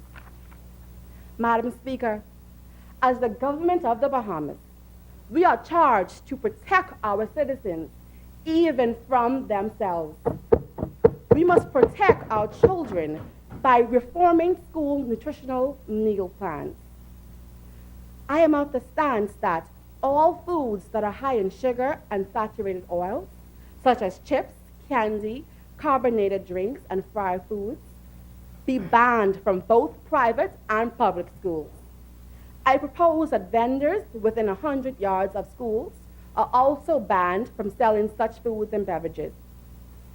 Honorable members, as the government of the Bahamas, I move that we raise taxes on genetically modified foods and products such as junk food and beverage supplies for fast food chains, and reduce tax on healthy alternatives and organically grown food and products that are associated with healthy lifestyle choices. Honorable members, it is imperative that we implement policies that are logical and that will inspire and bring about the cultural change that we seek. We must undertake radical measures to eradicate the effects of obesity within our country. Madam Speaker, I would like to propose 3 changes.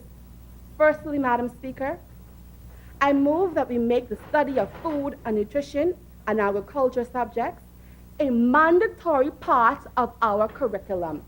Madam Speaker, if we're able to feed ourselves, we won't need the junk. Also, to increase physical education from once per week to 4 times per week. Our children do not exercise. They hardly go outside.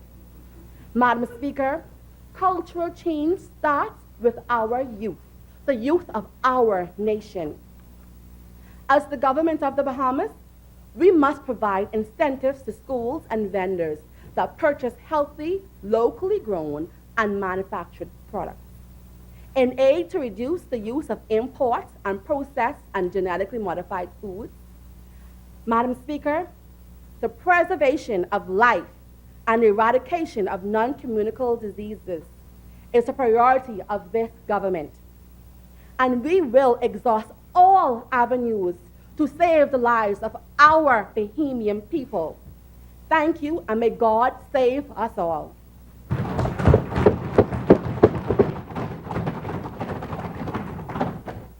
As many?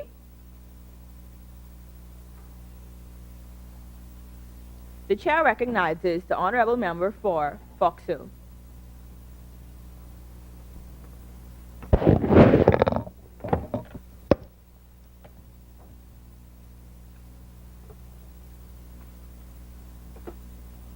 Thank you, Madam Speaker, and thank you, the people of Fox Hill.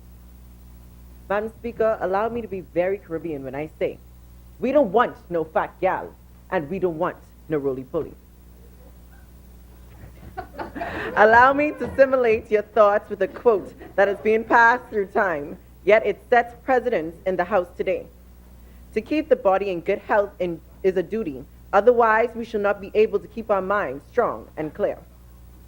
We are currently faced with a society plagued with weak and unclear-minded individuals. I mean, just look at the crime rate, look at the social media, and ultimately, look at the D average.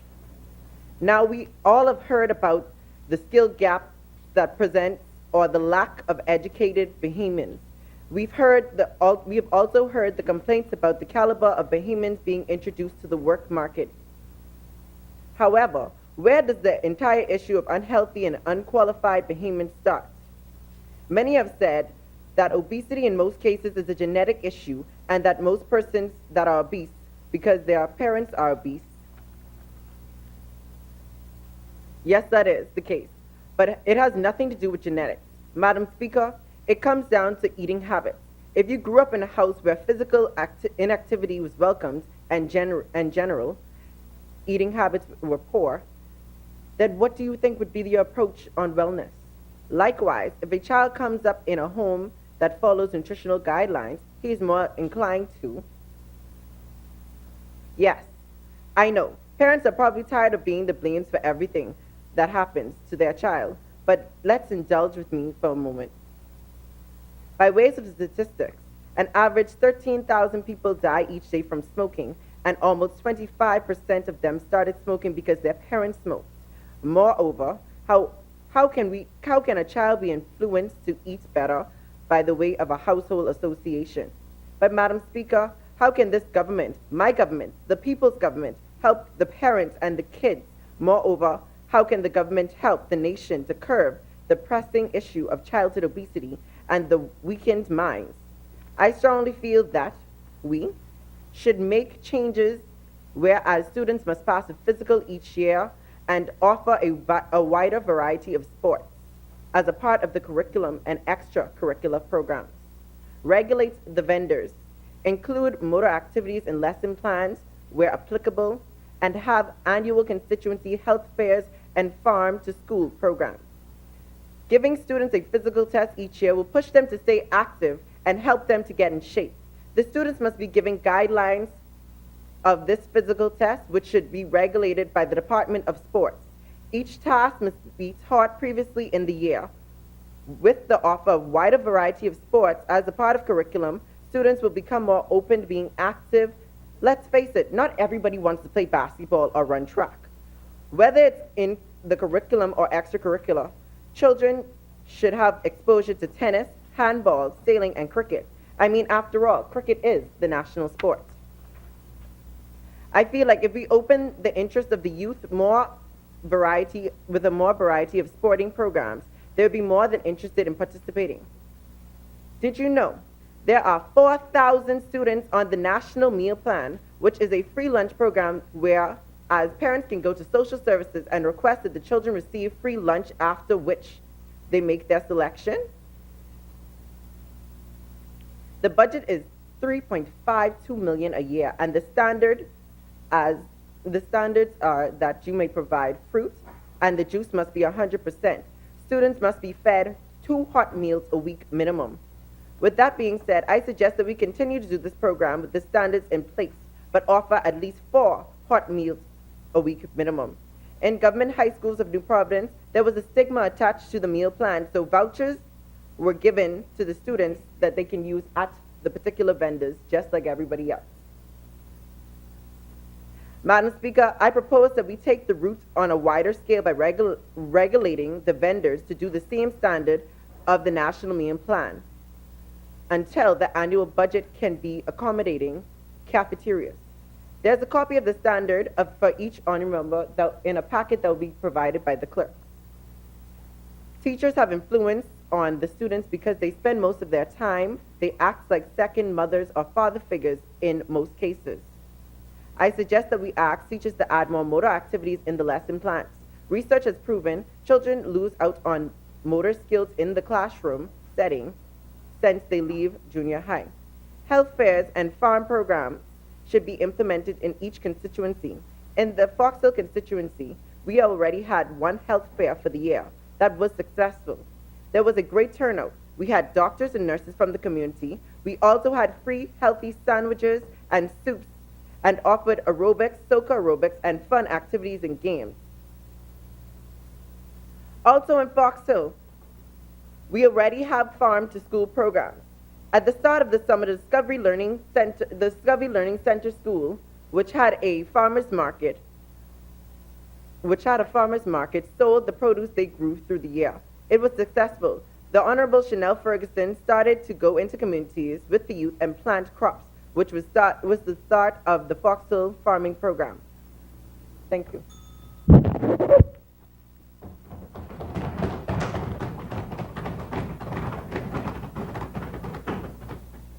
Honorable members, from this point, all of your contributions will be timed at a maximum of 5 minutes.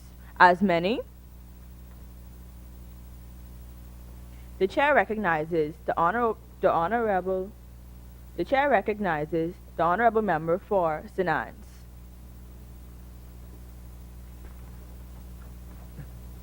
Thank you, Madam Speaker.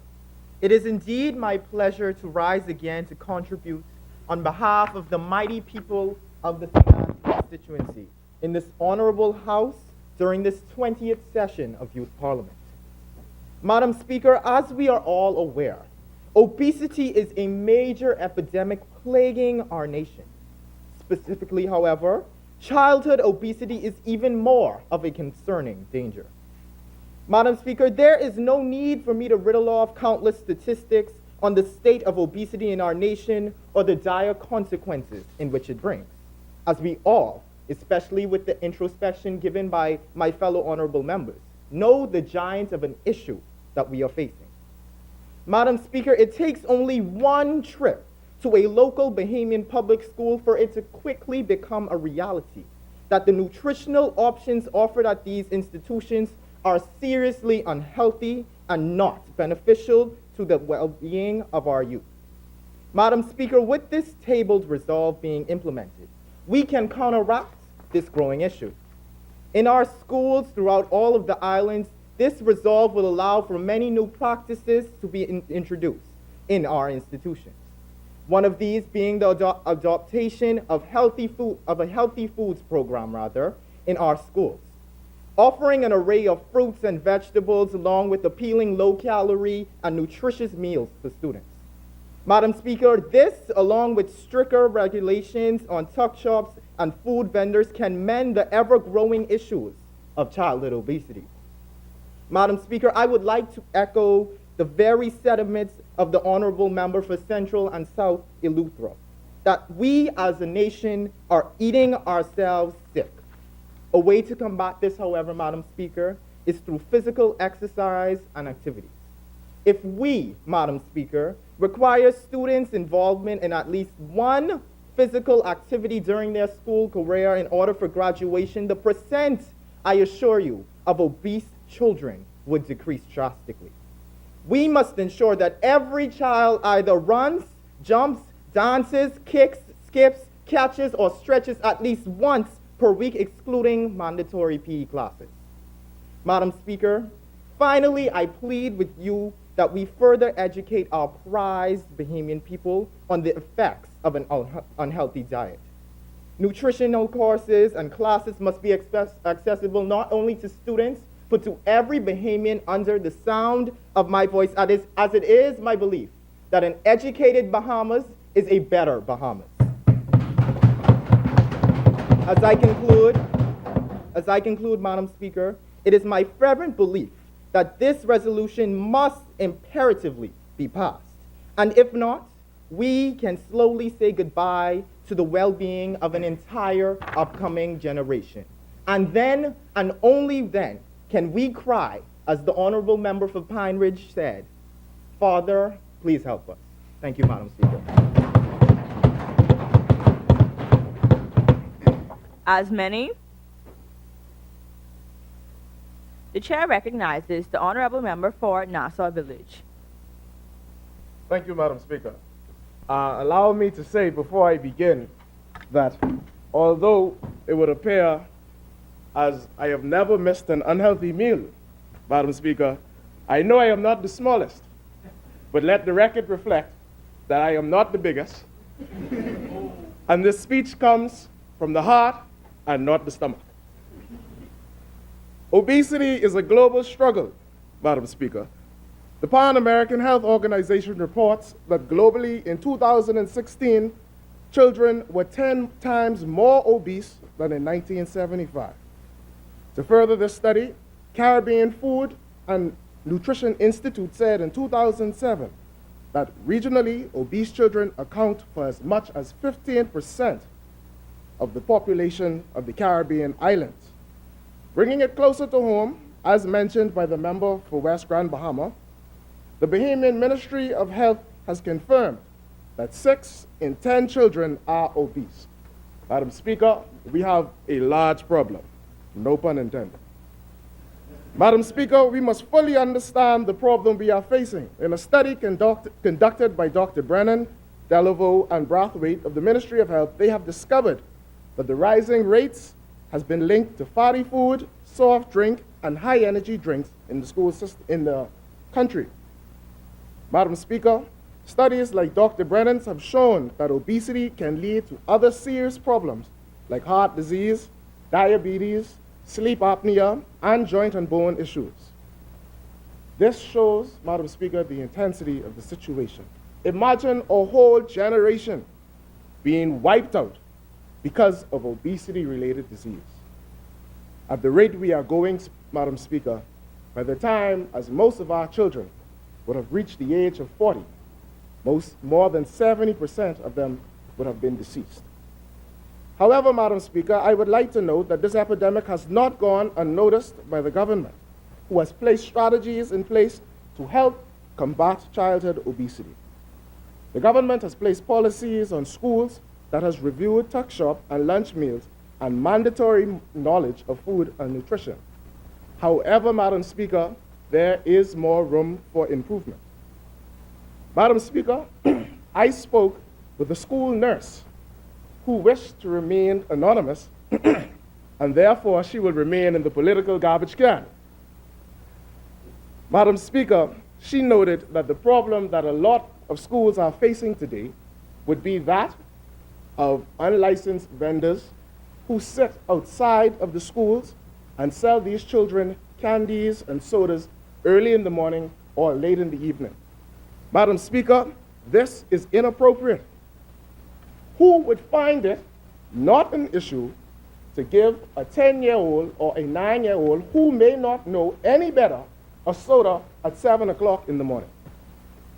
Madam Speaker, these individuals prey on the children that they seek to get money from, and they have no regard for their health. If we are serious about protecting our little ones, Madam Speaker, this should be made a criminal offense.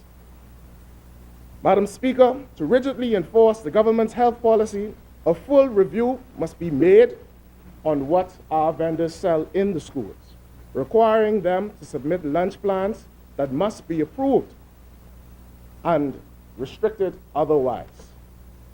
Madam Speaker, it is my opinion that ideas as seen in Sea Breeze, such as recreation gym parks, should be applauded and encouraged.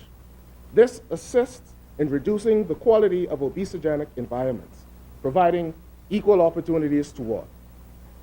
Lastly, Madam Speaker, we should encourage further recreation in our schools by mandating that in accordance with the national diploma, students must enroll with some recreational extracurricular activity before graduation. By making this a requirement, we should see more physical involvement of students in schools, evidently aimed toward decreasing these deadly reports. Madam Speaker, by these means, I am of the view that instituting these measures would begin to tackle the problem and save the lives of our young children. Thank you.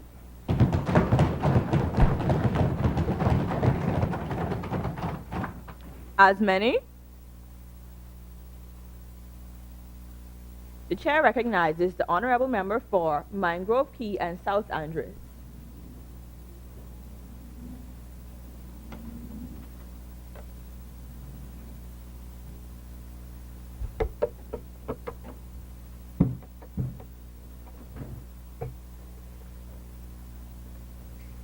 Thank you, Madam Speaker.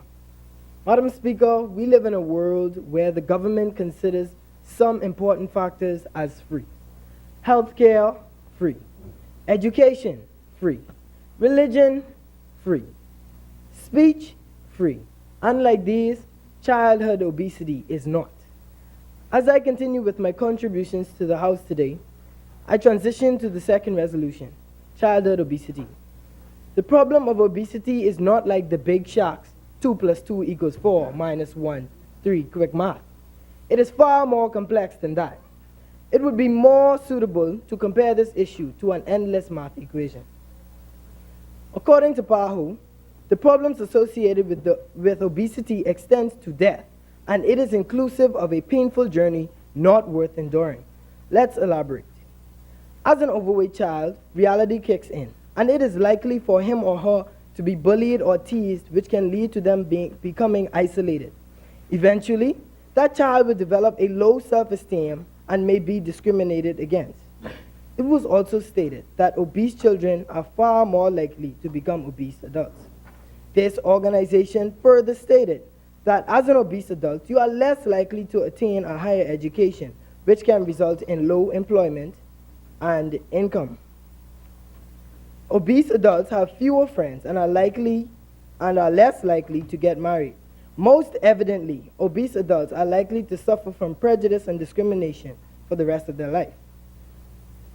Madam Speaker, according to a study done by the Ministry of Health in 2015, the percentage of obese or overweight children with the average age of 14 years old from 1988 to 2012 increased from 6.4% to a detrimental 34.3%.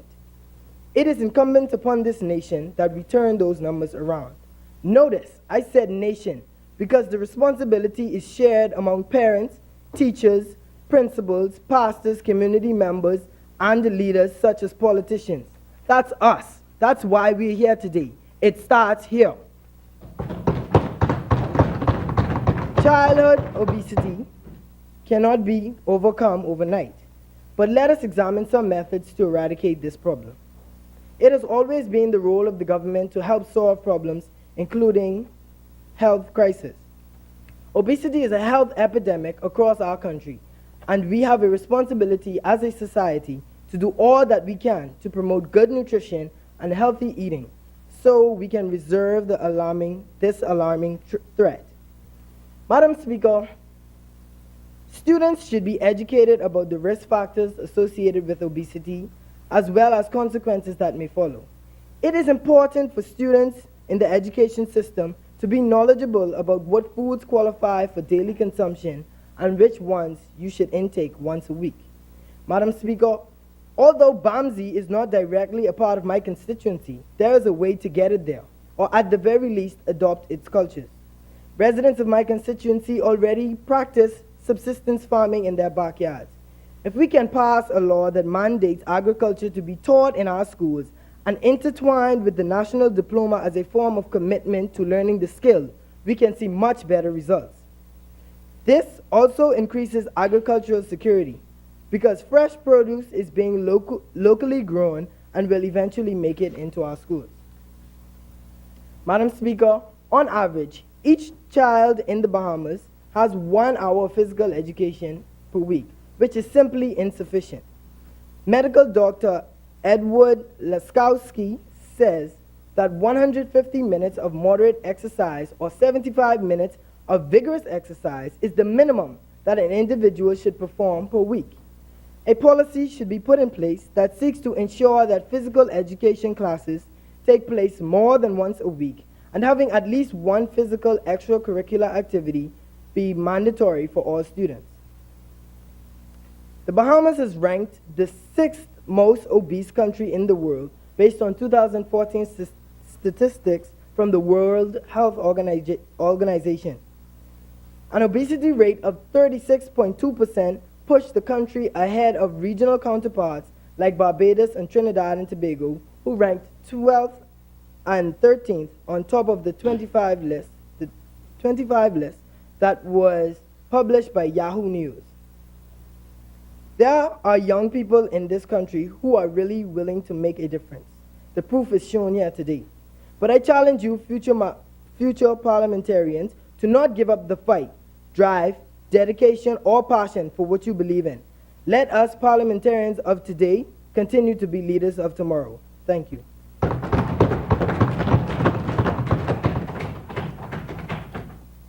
As many, the chair recognizes the honorable member for North Andros and the Berry Islands.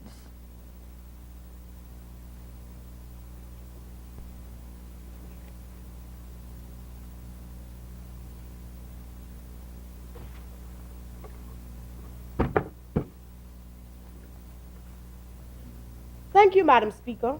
Madam Speaker, I rise once more to represent the great constituents of North Andros and the Berry Islands and to express their views on childhood obesity.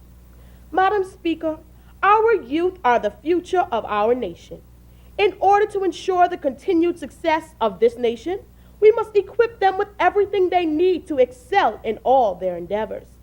According to a report by Celeste Nixon in the Tribune dated 2011, more than half the country's children are recorded to be overweight. Consequently, our youth are at a high risk of developing cardiovascular disease, diabetes, stroke, hypertension, and many other lethal non-communicable diseases. The Bahamas is the 6th most overweight country in the world. Who will lead us if our youth are stricken by these lethal ailments? It is an outrage for a country with a population of approximately 380,000 people to have nearly 70% of its population overweight. Madam Speaker, something must be done. In order to overcome this unhealthy wave that plagues us, there must be a collaborative effort of the home, school, community, and government. We all know the problem. We must now find solutions. If we wish to fight this unhealthy epidemic, we must identify the root cause. A healthy lifestyle must be instilled from the home. The average Bahamian family does not promote a healthy lifestyle. If children have not been introduced to healthy eating habits at home, it is highly unlikely that they will make healthy choices elsewhere. In order to put an end to this unhealthy epidemic, parents must do their part in ensuring that their kids get the nutrition that they need. They must also minimize their children's fast food consumption by preparing meals themselves. Moreover, it is recommended that parents swap out unhealthy packaged foods for fresh, organic, unprocessed foods. Healthy eating habits combined with daily physical exercises at the home will produce healthier children. Additionally, the role of the school and the government is just as crucial. Children spend most of their time and consume most of their meals on school property. In order to ensure that children are engaging in healthy practices, the school must restrict their supplies to nutritional foods only. If there is a wide variety at an affordable price, the results will be overwhelming. Madam Speaker, regulations are in place. We just need to enforce them. Furthermore, we should also seek to diversify the physical educational programs at our schools so that every individual feels comfortable exercising. Representative for the FAO, Eve Crawley, expressed that the alarming rates of overweight and obesity should act as a wake-up call to all governments in the region. As government officials, we must do everything in our power to ensure that a healthy lifestyle is made accessible to the masses. We must be tactful in finding ways to make the healthy choice the most affordable and preferred choice, whether it be by decreasing the price of healthy foods or increasing the price of unhealthy foods. In order to cut the cost of a healthy lifestyle, we must invest more into local agriculture and manufacturing. Madam Speaker, BAMSI is a start, but we must expand our boundaries. If we grow and produce our own food, it will not only decrease the cost, but help us to better regulate what we put into our bodies. Other incentives include building community gyms and offering free health and lifestyle classes within the communities. In addition, the creation of more green spaces will provide areas reserved primarily for walking. Also, We can promote community weight loss challenges and healthy lifestyle competitions. Establishing these types of initiatives will not only engage constituents, but also help them to buy into the shareholder mentality. I echo the sentiments of the honorable member for Long Island who stated that we are not here to play the blame game. We all contribute to the future development of this nation. Our children are the leaders of tomorrow. If we fail to nurture them, we will be in grave danger. Let us therefore work together to build a healthy generation for a brighter tomorrow. Thank you, Madam Speaker.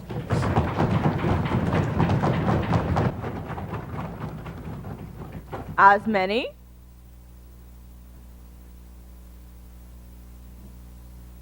The chair recognizes the honorable member for Bain and Grantstown.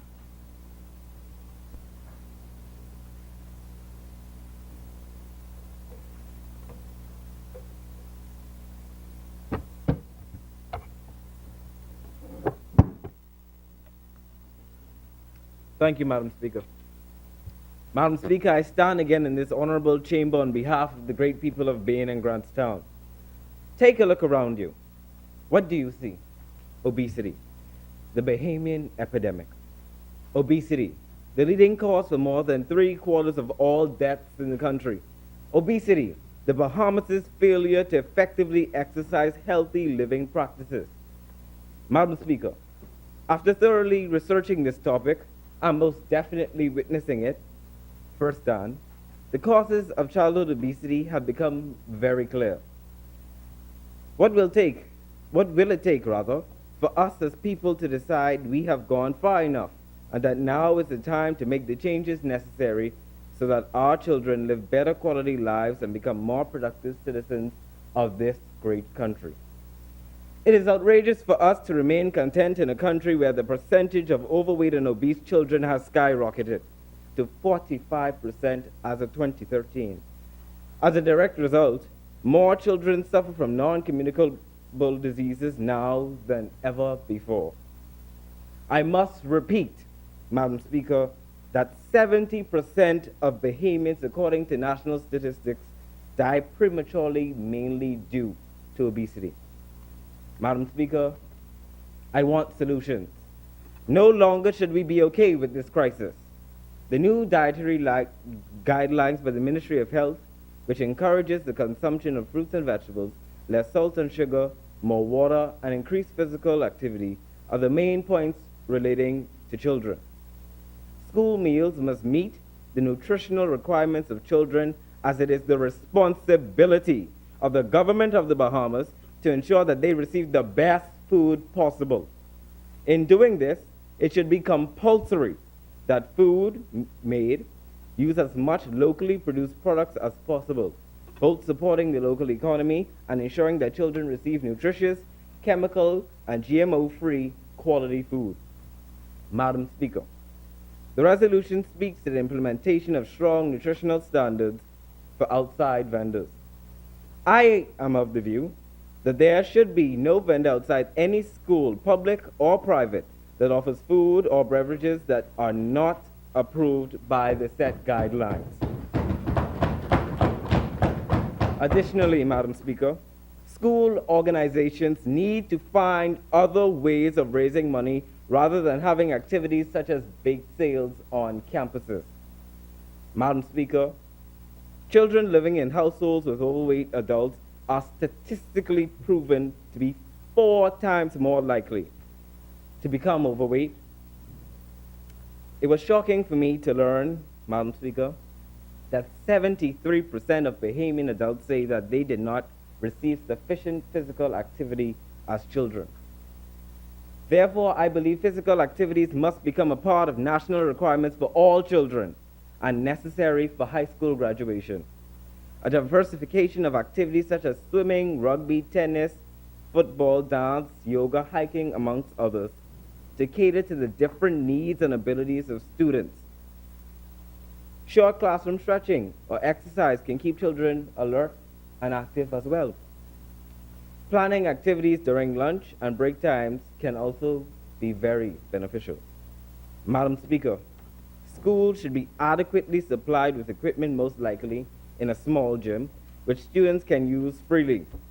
Family involvement should be encouraged where schools can promote family activity days, weekend fitness retreats, or any other innovative idea to involve parents and the community at large. If we do not act, it will never get better. May God continue to bless the Commonwealth of the Bahamas. Thank you, Madam Speaker.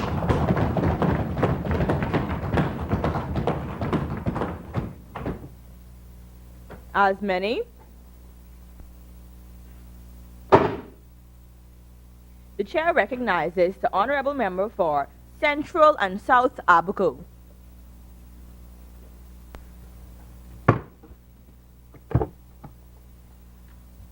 Thank you, Madam Speaker.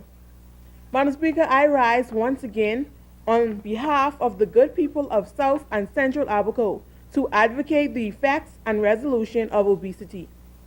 The Oxford Dictionary highlights obesity as the state of being grossly fat or overweight.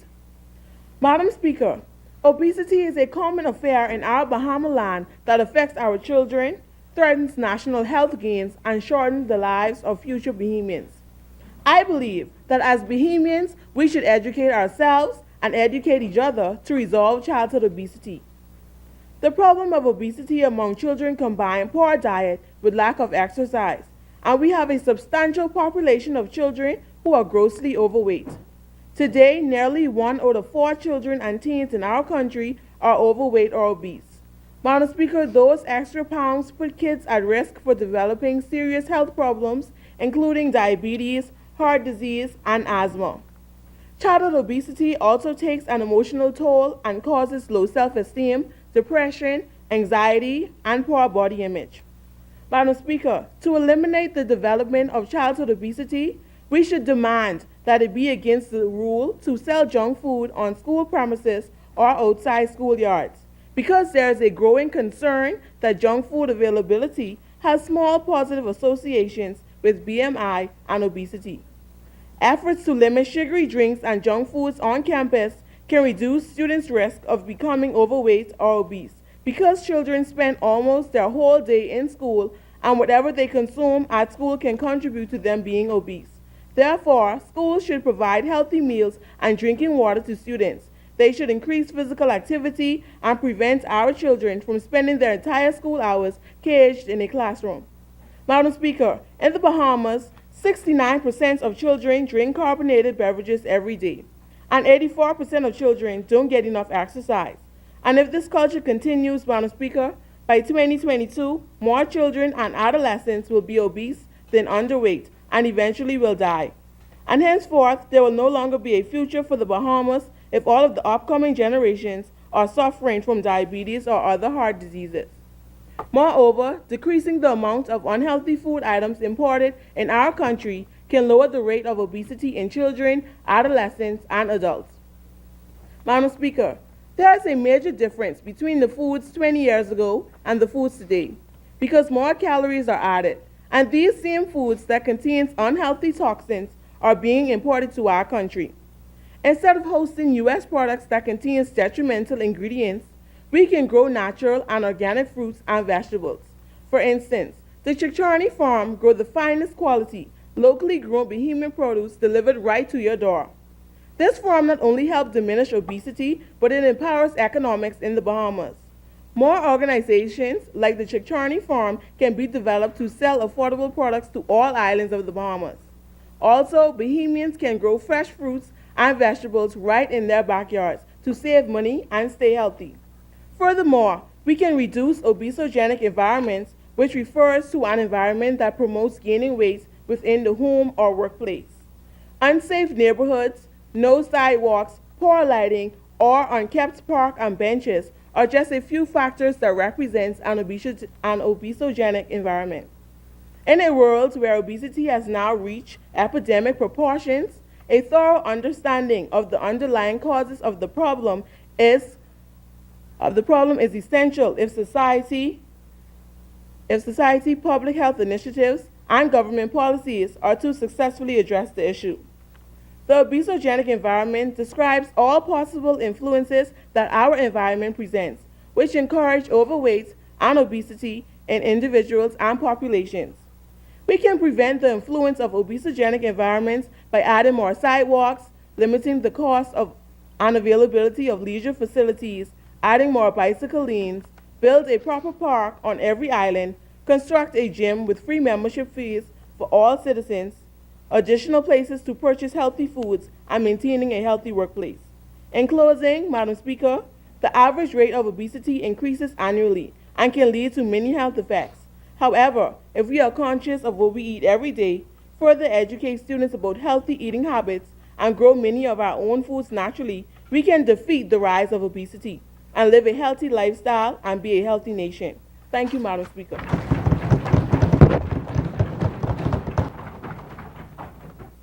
As many, the chair recognizes the honorable member for Bamboo Town.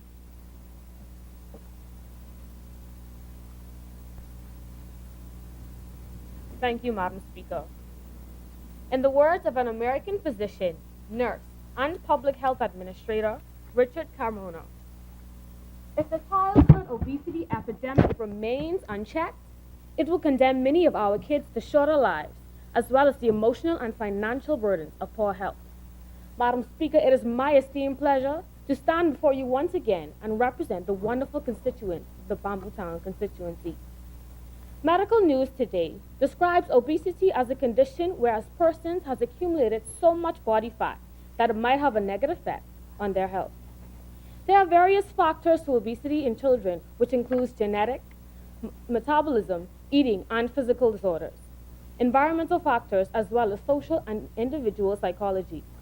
Child obesity carries a long trail of consequences, which includes early maturity and an array of chronic diseases.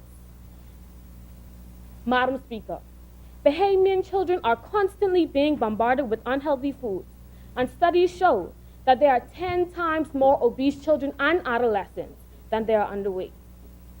Outrageous. Simply outrageous.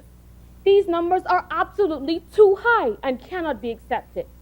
This being so, the primary causes of the problem must be attacked, and the necessary adjustments must be made. As the Honorable Member for South and Central Aleutian mentioned, we have become a disease-stricken nation. We are also ranked 6th in the world for obesity. For such a small nation, this is absolutely deplorable. In a survey conducted, doctors were asked, do you think that the average Bahamian is eating themselves sick with the love for certain foods? This question received a unanimous yes. A large number of Bahamian population suffers from obesity today solely because of their poor eating habits. Many parents would rather buy an unhealthy food item as it may be the child's preference or simply because it may be cheaper. I guess they would rather to risk their own child's lives instead to save their wallet. However, the world-renowned American personal trainer Jillian Michaels said it best when she said, obesity in the children is growing out of control. A big part of this is economic. Fake foods are more affordable. It's enticing people to eat more because they think they're saving money when they're just really purchasing heart disease. Further, the marketing of unhealthy foods should be completely banned from our school system, and healthier meals should be served. Madam Speaker, it should be strictly enforced that schools are following the dietary guidelines from the Ministry of Health, and standards of nutrition should be given to tuck shops and after-school vendors. Apart from good eating habits, studies by the Pan American Health Organization and World Health Organization show that 84% of children do not get enough exercise. More physical education classes, playing sports, and extracurricular activities can assist. However, such programs must be tailored to meet the needs of everyone, not just athletes. Madam Speaker, the environment also plays a key role in childhood obesity. Research indicates that unsafe and unkempt surroundings limit recreational opportunities for children. Also, when in the food store and you're about to go out, they have those candies lined off and chocolate just to entice you so that you can succumb to them. Madam Speaker, this is strategically placed so that we can all buy them. It's an obesogenic environment.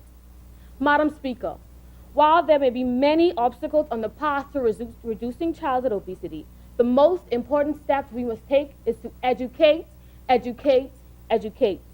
Without having the knowledge of the harmful effects of obesity, this issue will continue to be placed on the back burner for everyone. Therefore, with the implementation of necessary nutritional standards and guidelines for food sold in the schools by the Ministry of Health, a diverse selection of physical activities for children, improved environments, and proper education, in years to come, childhood obesity can be on the verge of eradication. Madam Speaker, I thank you.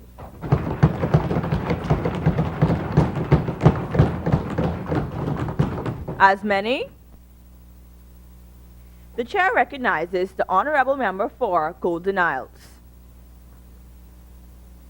It is with honor and pleasure that I rise on behalf of the supportive people of the Golden Isles constituency. It is on their behalf that I represent them in humbleness, as they have entrusted in me to be the ear that listens to their concerns and to be the voice that speaks on their behalf regarding issues affecting this country. Madam Speaker, an alarming report was conducted by both the Food and Agricultural Organization, the FAO, and the Pan-American Health Organization, PAO, articulated that the global determinants which cause high obesity and excessive overweight. These determinants have been to a change in dietary and lifestyle patterns brought on by increased economic growth in the country, increased urbanization, higher average incomes, and the integration of the region into international markets, which have reduced the consumption of traditionally prepared foods and have increased the consumption of ultra-processed foods, the Bahamas being one such country that leads in net imports. As it relates to the onset of child obesity, the World Health Organization opined two such factors. One, the increasingly digitalized world of technological advancements, and two, the natural environment in which children are conceived, born, and raised can contribute to their risk of becoming obese. Madam Speaker, Dr. Dwayne Sands, Minister of Health, asserted in his National Debate Budget 2017-2018 that breastfeeding rates among Bahamian women are low in the country. He intimated that breastfeeding in the initial 16 weeks can save a child's life. In addition to, Madam Speaker, he alerted that 90% of Bahamians report of eating less than 5 servings of fruits and vegetables. Madam Speaker, from an internal school environment, many in this honorable House can attest to the fact that our school environment has become a toxic breeding ground for childhood obesity. Over the years, the food environment within the school system has undergone a significant dietary shift, whereby fruits and vegetables and other healthy choices have been excluded from the school meal plan. This exclusion had been replaced with foods high in calories, salt, fat, and sugar. In New Providence, there are many local fast food restaurants that are in close proximity, as well as other unlicensed food vendors, meaning the tuck shops. There is a stringent call for concern. In alluding to the member of Kalani in his address, I too live in the southwestern district of New Providence, in the Golden Gates and the Carmichael area. Madam Speaker, strolling along, I counted 11 fast food restaurants. 11 in Golden Gates and Carmichael combined. Madam Speaker, you know the adverse impact that this has on the school children, particularly S.C. McPherson and Sybil Strawn and the other surrounding school areas? I believe, Madam Speaker, that there should be a limit, a zone or a limit on the amount of fast food restaurants that could be in one such urban area. I know it might come to a concern that if you do that, there might be an increase in unemployment. But Madam Speaker, something has to be addressed. Madam Speaker, in a physical policy approach, to circumvent the risk of non-communicable diseases, such as the prevalence of childhood obesity, there needs to be a paradigm shift in the food industry. In the context of the Bahamas, the availability and affordability to eat healthy in society is exacerbated by high cost of food prices.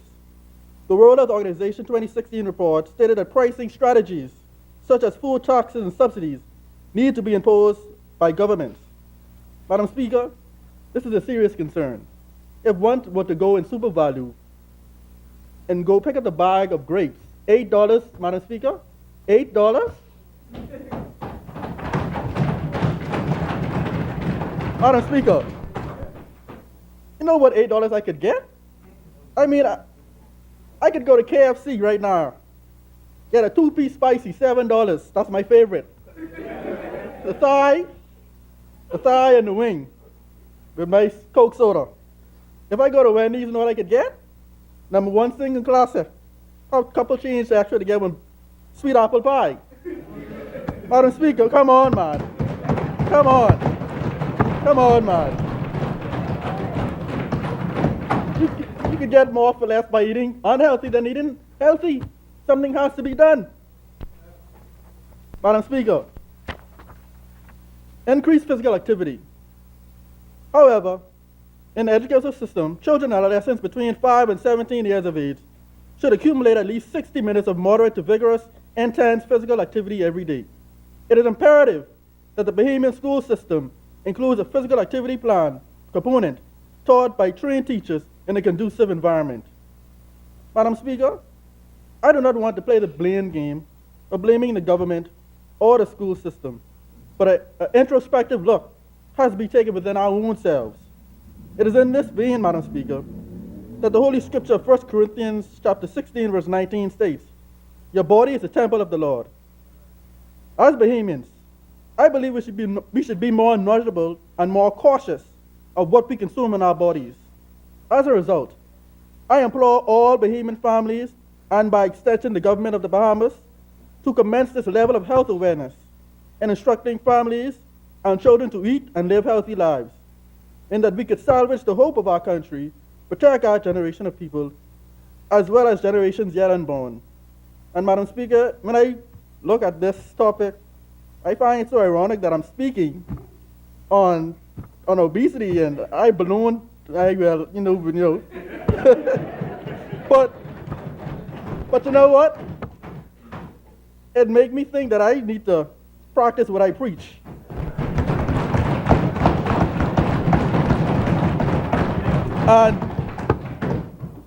And in that commitment, Madam Speaker, I can't promise,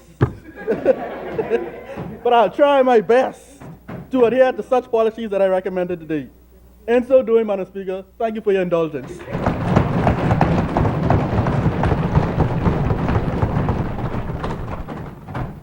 As many, the chair recognizes the honorable member for Mount Moriah.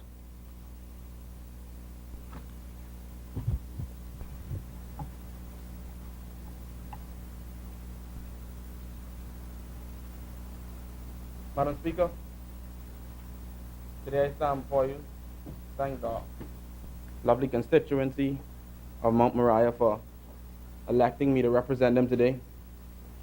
I ask right now that you, Madam Speaker, look around. What do you see? Are you able to see the sun and the moon? Yes, you can. So how is it that we are not able to see the problem that is plaguing our country? Madam Speaker, are we slaves? No, we are not. Then why are we submissive to eating unhealthy food? Obesity has become one of the leading causes of heart attacks, high blood pressure in the Bahamas. But honestly, how could it miss us? It is now starting from our schools. We must put a stop to this. We must come together as teachers, parents, and leaders to keep our children safe and well educated about the consequences of their bad eating habits. This, Madam Speaker, will substantially help the younger children and the younger generation coming up to help lead the country and not die before their time. Madam Speaker, ask every representative right now in this House, do they have a family member that they know or that was close with that has died from one of the epidemics caused by obesity? I'll bet you everyone says yes. Madam Speaker, diseases caused by obesity today has been challenging our murder count, with the number of people that die every year from heart attacks, high blood pressure, and diabetes. A lot of healthy foods, Madam Speaker, can be affordable if we, the government, make the hard decision to cut down on high taxes on items and raise more harmful items to taxes. Madam Speaker, we would adversely change the way completely Bahamians shop. It would be more affordable for a representative of Fox Hill or Tall Pines to be able to go in Solomon's Fresh Market and buy something healthy for once for their family. They're not able to now, Madam Speaker. Madam Speaker, look around. There is so much that we can do, but we have not unlocked yet our true potential, Madam Speaker. We are being blinded by the things of the fast food restaurants that they bring in. They see money. Madam Speaker, we don't see that money. We become unhealthy and sick every day. Madam Speaker, let's start by stopping the complaints and starting the movement. Let's start by implementing a policy for more healthy diets during lunchtime in school, enforcing that this be a heinous crime against vendors and school administration for providing unhealthy foods, invoking longer physical education hours for mandatory exercise on a regular basis. Madam Speaker, these little things will cut down our epidemic. Furthermore, Madam Speaker, we must give our children something to look forward to. There is no use saying, okay, let's go here and exercise. What am I going to get from it, Madam Speaker? Show me some type of results. The Bahamas government, Madam Speaker, I believe, is denying the young children what they are promised. They are promised a good life, Madam Speaker. We must give that to them. We must try harder. Madam Speaker, therefore, we can give out more scholarships for sports. If you show a child that if you go and exercise and work towards something that you will be gradually rewarded, I promise you, Madam Speaker, we will have everyone's attention. The cost, Madam Speaker, for medicine for an overweight or obese person would substantially, in 2 to 3 years of them buying these medicines, leave them broke. Madam Speaker, the health issues brought here today, let us not be left with our pants down, standing up, not knowing what to do, in the middle of a field lost, as where we are now. Let's help our youth, Madam Speaker, to grow and be knowledgeable of what they are doing to themselves. Madam Speaker, I would just like to leave you with this. Let's look a bit past the statistics and work to keep our children alive. For not long, citizens will not be able to live past 40. Let's not let that happen. Thank you, Madam Speaker.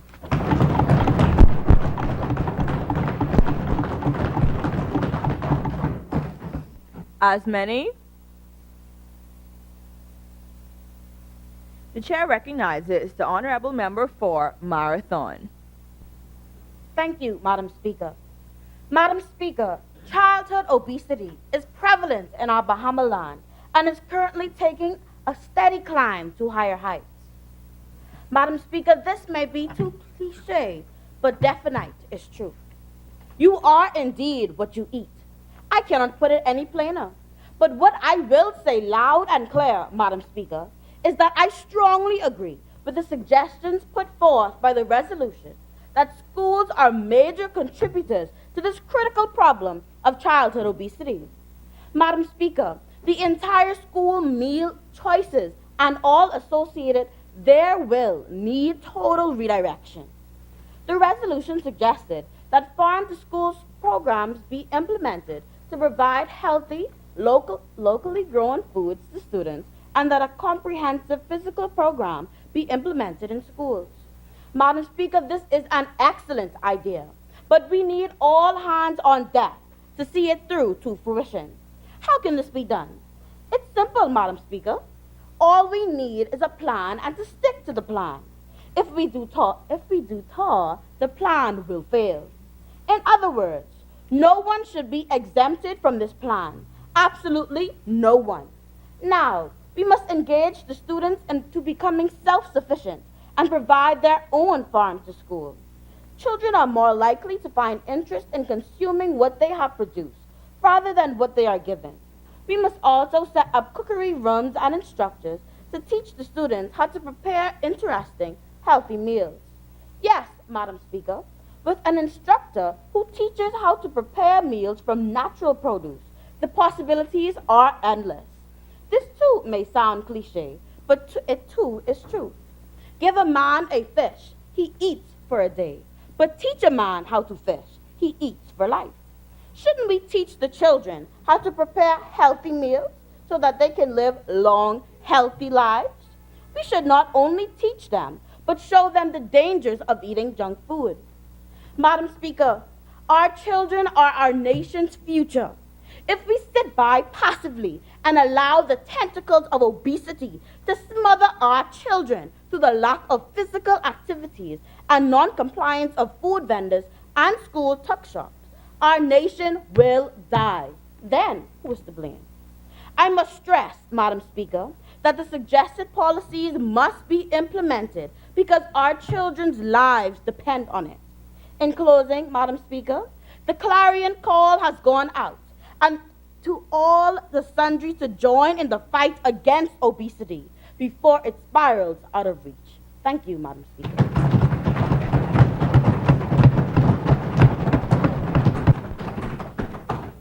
As many,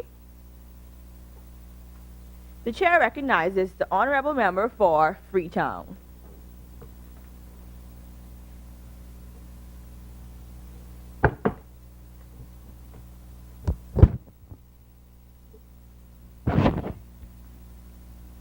I thank you, Madam Speaker, for being generous enough to allow me the opportunity to speak in this honorable House today.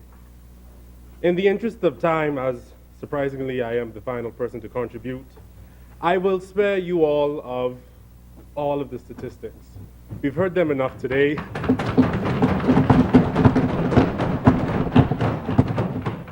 I will also spare you all of the cliche menu recitals.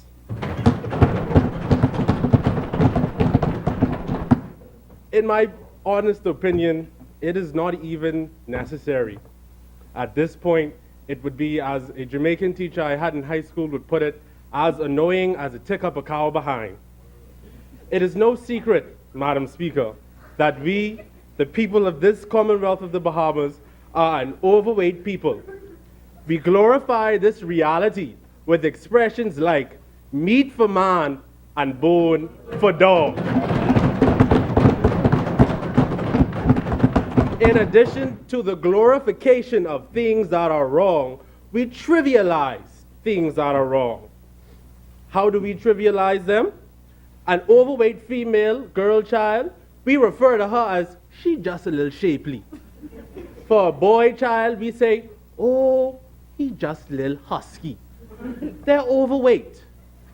The trivialization of these pertinent matters results in what we have now, an obesity epidemic.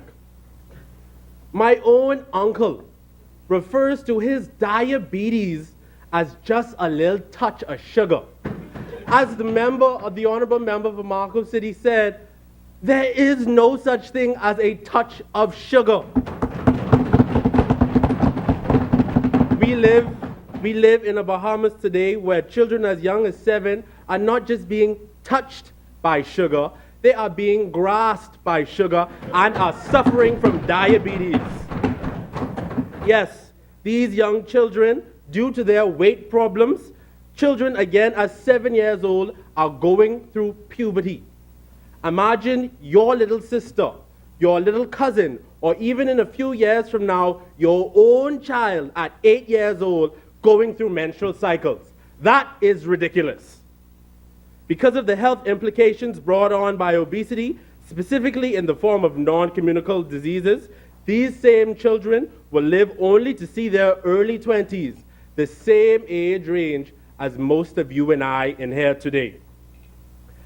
I was glad when the Member of Parliament for Marco City brought up cancer, as while we have placed a lot of attention on cardiovascular diseases and mental diseases, there have been studies that have proven the consumption of high sugary foods and processed foods direct to cancer.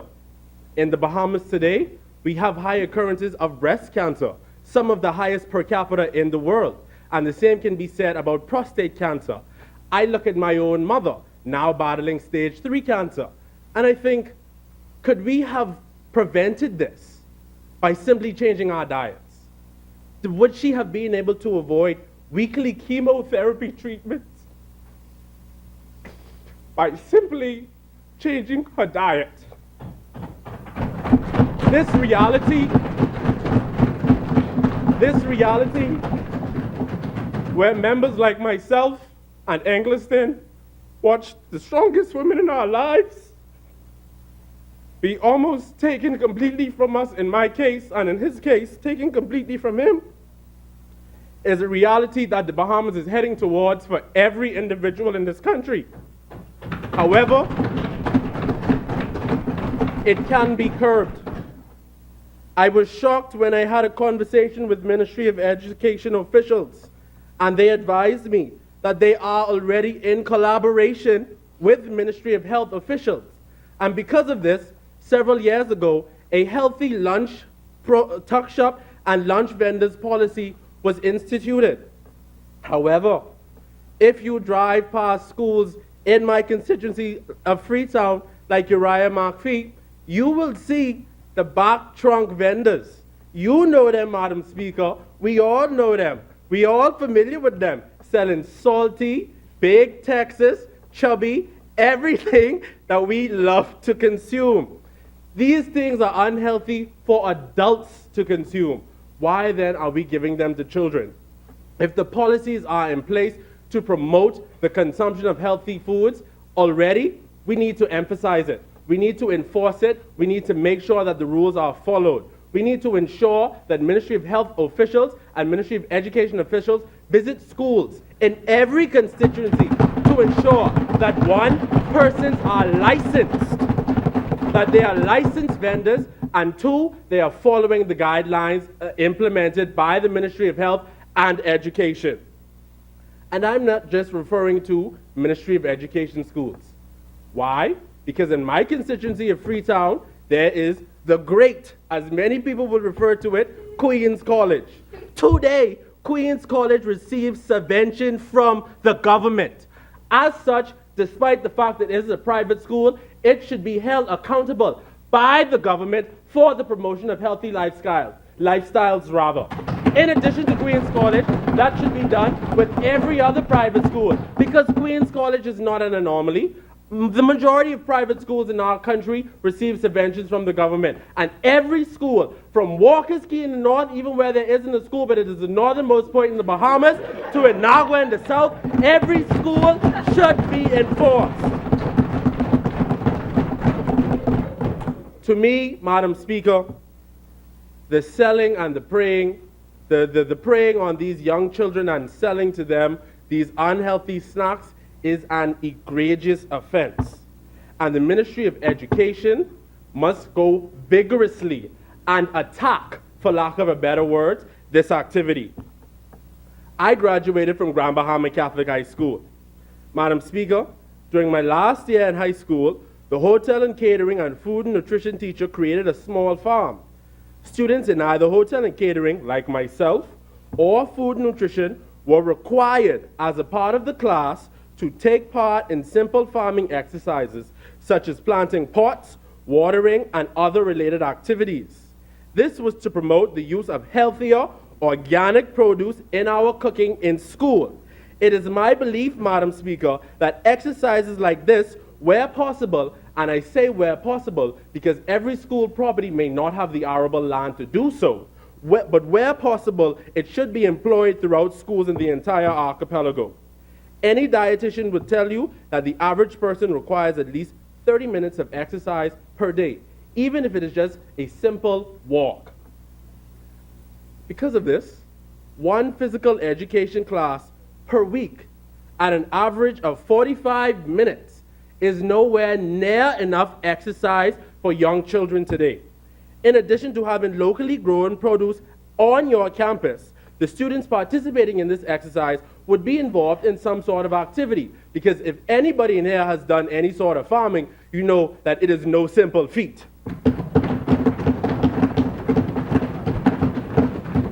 While schools, Madam Speaker, play an important role in the lives of children and their upbringing, we are all familiar with the phrase, it takes a village to raise a child. I say this because we are all responsible for the epidemic plaguing our country today. We are responsible because when our little sisters and brothers want a candy, a chocolate, a chip, a kid's meal from fast food, if we have the extra dollars, we will get it.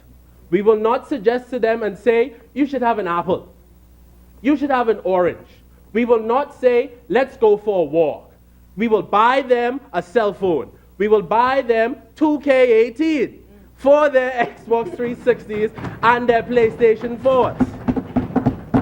Madam Speakers, schools should have regular educational seminars on promoting healthy lifestyles, not only with students, but with parents. Because after they leave the school campuses, they are with their parents. It is one thing to educate the child, but if the parents taking care of the child aren't doing what we're telling the children to do, the children won't do it because their parents aren't enforcing the rules.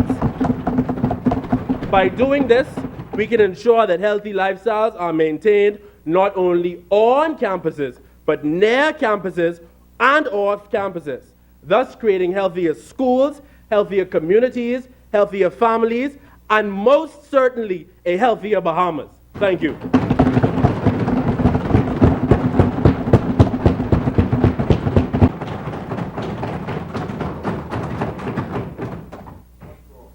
It has been moved and seconded that the following resolution be agreed. Recognizing that obesity is a global public health challenge with nearly 2.8 million deaths per year, yet the policy response globally has been limited, and further recognizing the fact that the health sector competes against fast food corporations. Be it further resolved that farm-to-school programs should be implemented to provide healthy, locally grown food to students, and that a comprehensive school physical activity program be implemented to encompass physical activity programming before, during, and after the school day, including but not limited to classroom physical activity breaks, physical activity clubs, wellness initiatives, and actively engaging families and community member involvement. As many as are in favor will remain seated. Those opposed will stand. The resolution has been agreed.